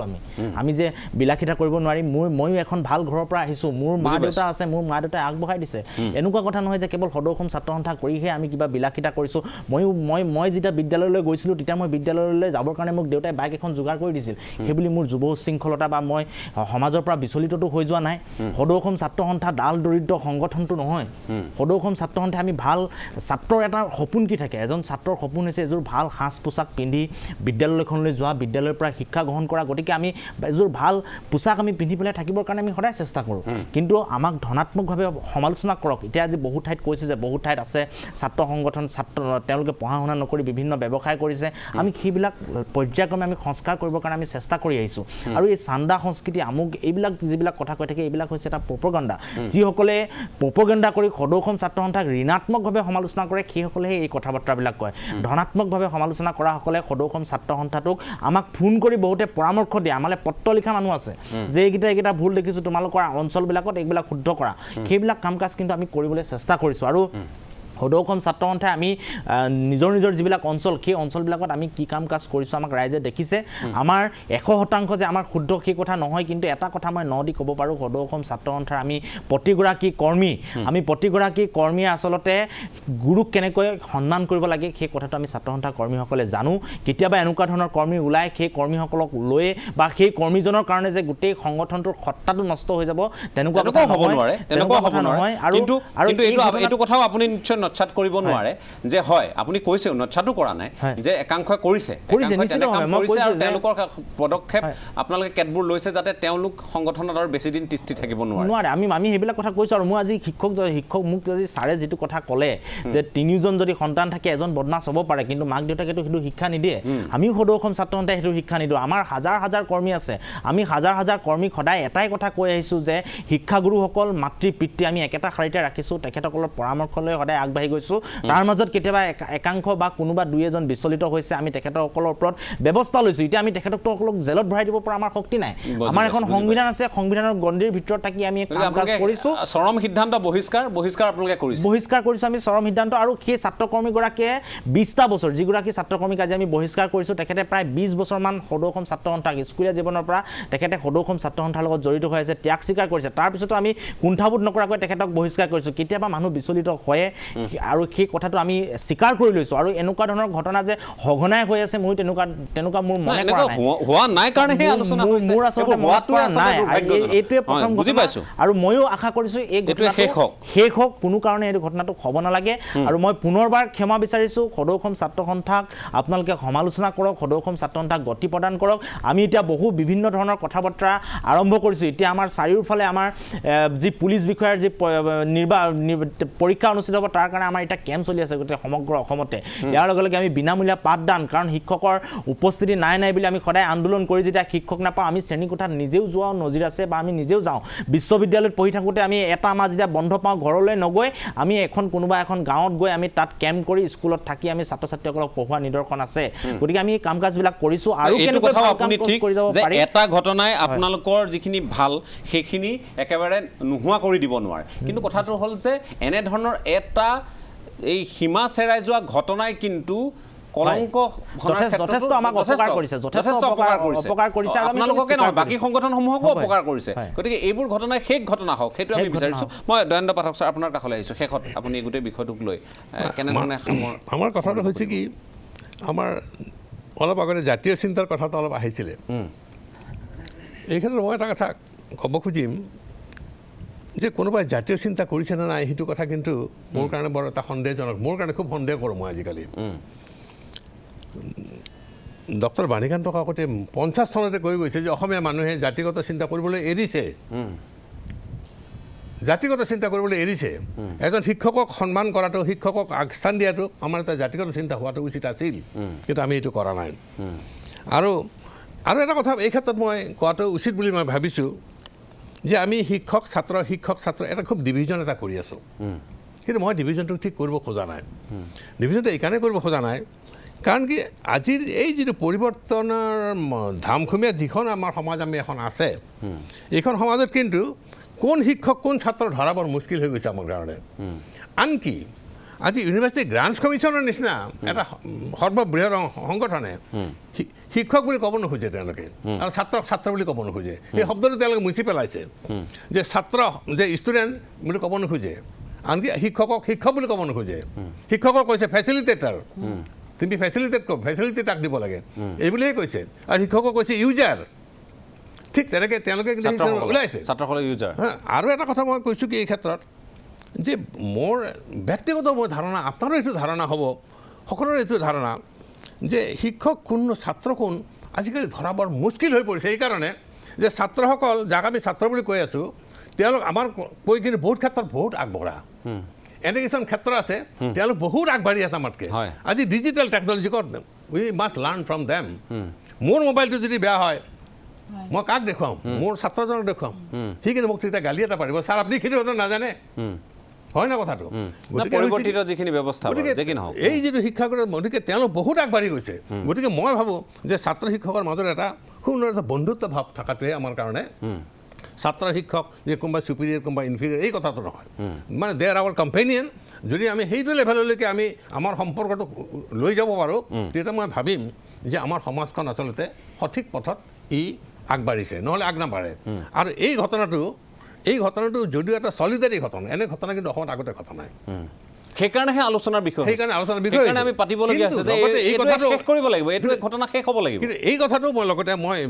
ক'ব খুজিম যে শিক্ষকসকল যে কেৱল ইটোৰ দ্বাৰা যে অপমানিত হৈছেতো নহয় আজি ইনস্পেক্টৰ অফিচত যাওক তাত অপমানিত হৈ আছে আজি বহুত শিক্ষকে আপোনাৰ সেৱাদান কৰিছে তেওঁলোকৰ দৰমহা পোৱা নাই এইবিলাক কথাত আমি কি কৰিছোঁ হোৱাট হেভ উই ডান ঠিক গতিকে সেই কথাবিলাকো আছে গতিকে শিক্ষকক কেনেকৈ সন্মান কৰিব লাগে শিক্ষকক কেনেকৈ তেওঁলোকৰ ডিউজটো দিব লাগে সেই ক্ষেত্ৰতো কিন্তু আমাৰ সমাজখন কিন্তু বৰ বেছি এই বেলেগ কথালৈ সমাজখনৰ কিন্তু বৰ মাথা ঘুমোৱা নাই সেইকাৰণে মই কৈছোঁ যে সমাজখনক যে এতিয়া যে জাতিগত চিন্তা কৰিবলৈ যে এৰা বুলি যে কৈছোঁ এনেকুৱা নাই কথাটো যে সমাজখনেও জাতিৰ জখলাডাল যিসকলে ধৰি থাকে তেওঁলোকৰে চিন্তা কোনেও নকৰে ডাঙৰ কথা সেইটোৱে এটা জাতিৰ জখলা বুলি ক'লে আমি শিক্ষকসকলক ক'ব পাৰোঁ কাৰণ তেওঁলোকে শিক্ষা দিব তেওঁলোকে ভেটি গঢ়িব গোটেই জীৱন আজি মই ইয়াত সাংবাদিক হিচাপে যিখিনি কৈ আছোঁ কথা বতৰা কৈছোঁ আমি কথা যি ধৰণে কওঁ লিখোঁ যি ধৰণে এই কথা গোটেই কথাখিনি আধাৰটো কোনে প্ৰস্তুত কৰি দিছিলে শিক্ষকসকল শিক্ষক সমাজে গতিকে জাতিৰ জখলা যিসকলে গঢ়ে তেওঁলোকৰ কথা কমকৈ চিন্তা হয় আৰু বাকী আন বিষয়বোৰত বেছি সকলোৱে মূৰ ঘমাই থাকে এই কথাটো হয় এইটো অপ্ৰিয় সত্য কথা এটা আপুনি ক'লে মই বাইদেউৰ কাষলৈ নিৰদা বৰা বাইদেউ আপোনাৰ কাষলৈ আহিব খুজিছোঁ যি হ'ল দুৰ্ভাগ্যজনক যি ঘটিল সেইটোক লৈ আমি সকলো ব্যথিত লজ্জিত এতিয়া কথা হৈছে যে ইয়াৰ পৰা কিন্তু আমি সকলোৱে ওলাই আহিব পাৰিব লাগিব এই দাগ হয়তো আপোনাৰ বুকুত থাকি যাব যিখিনি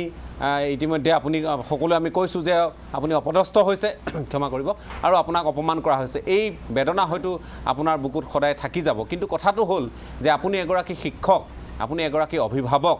আৰু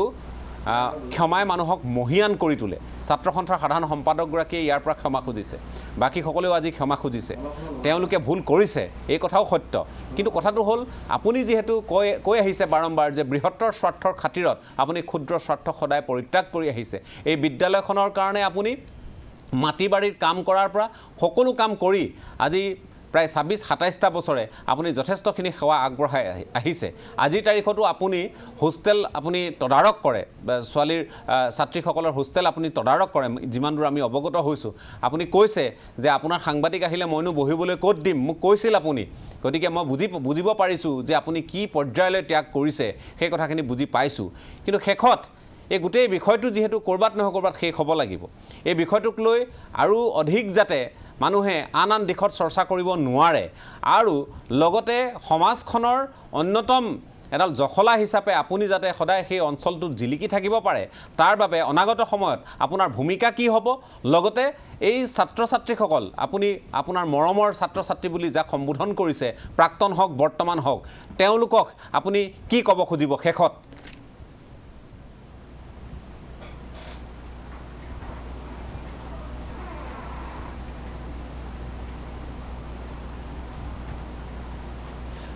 আপুনি শুনিলে আমাৰ কথাখিনি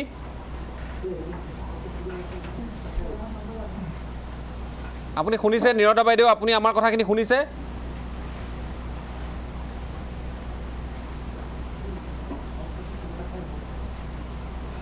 নিৰদা বাইদেউ আপুনি আমাৰ কথাখিনি শুনিছে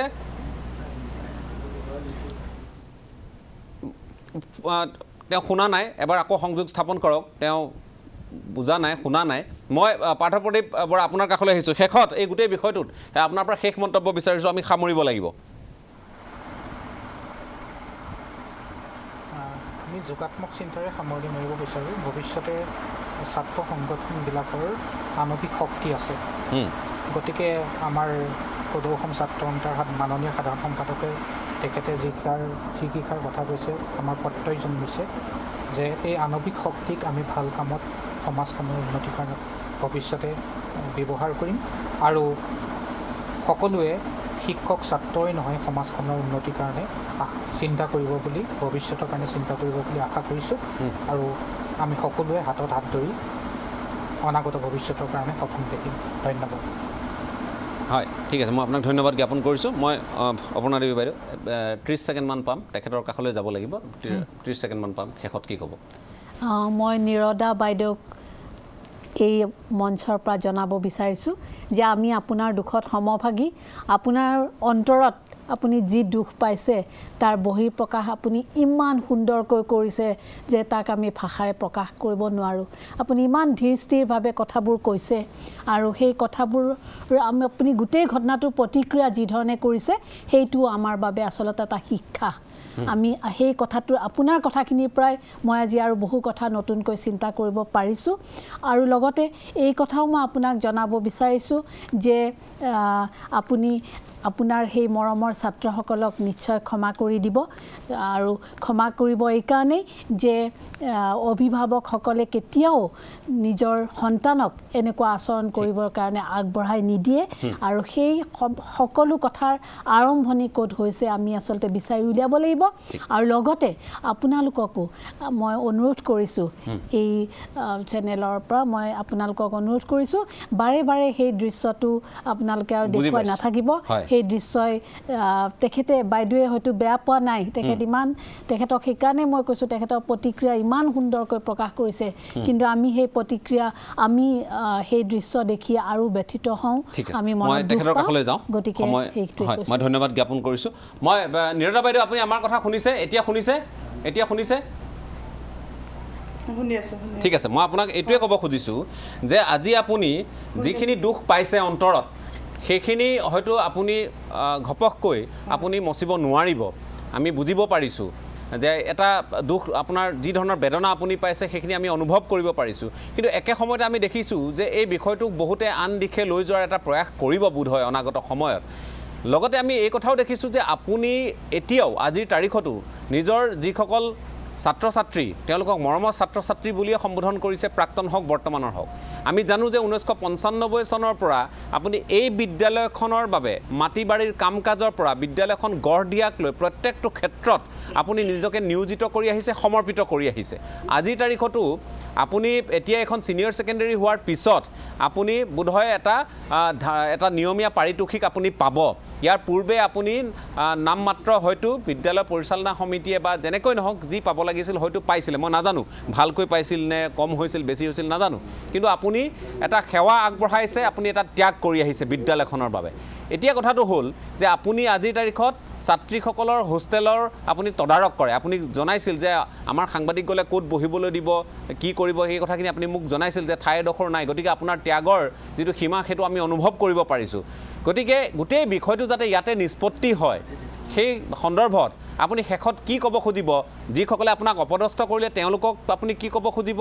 আৰু নিজৰ সতীৰ্থ শিক্ষক শিক্ষয়িত্ৰী বা ছাত্ৰ সংগঠনৰ নেতাসকলৰ প্ৰতি আপুনি কি আহ্বান জনাব খুজিব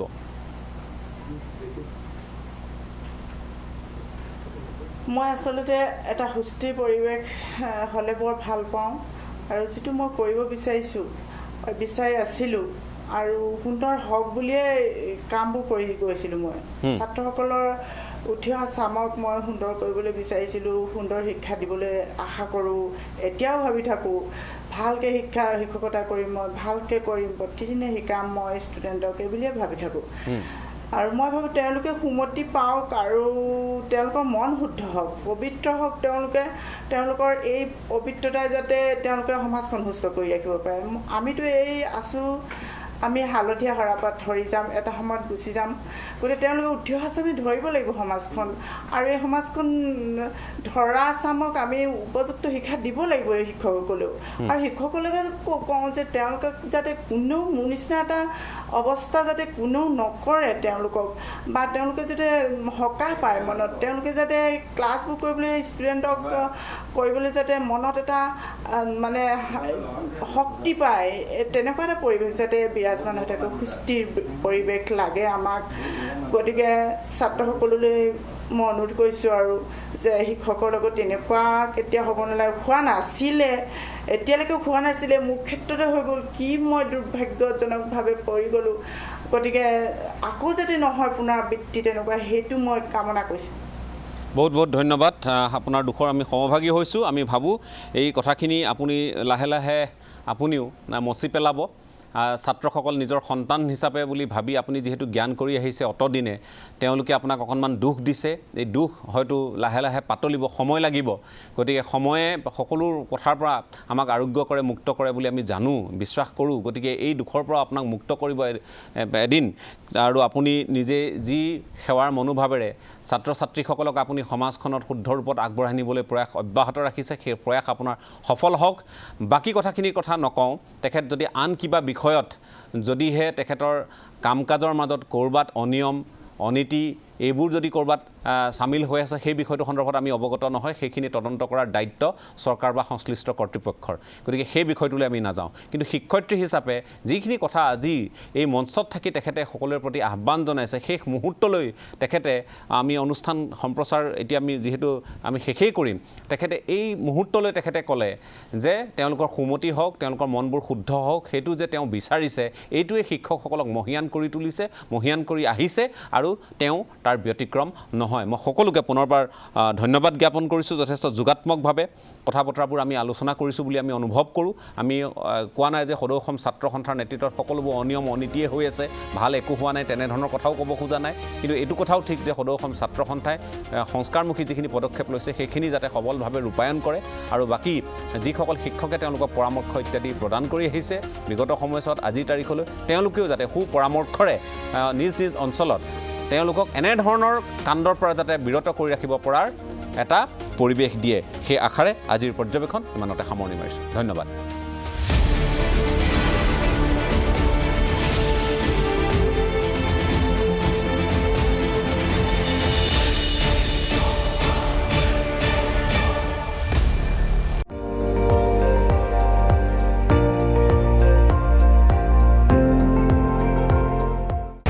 আপুনি চাই আছে ND24, সৰ্বশ্ৰেষ্ঠ নহয় সৰ্বোত্তমৰ দৌৰ।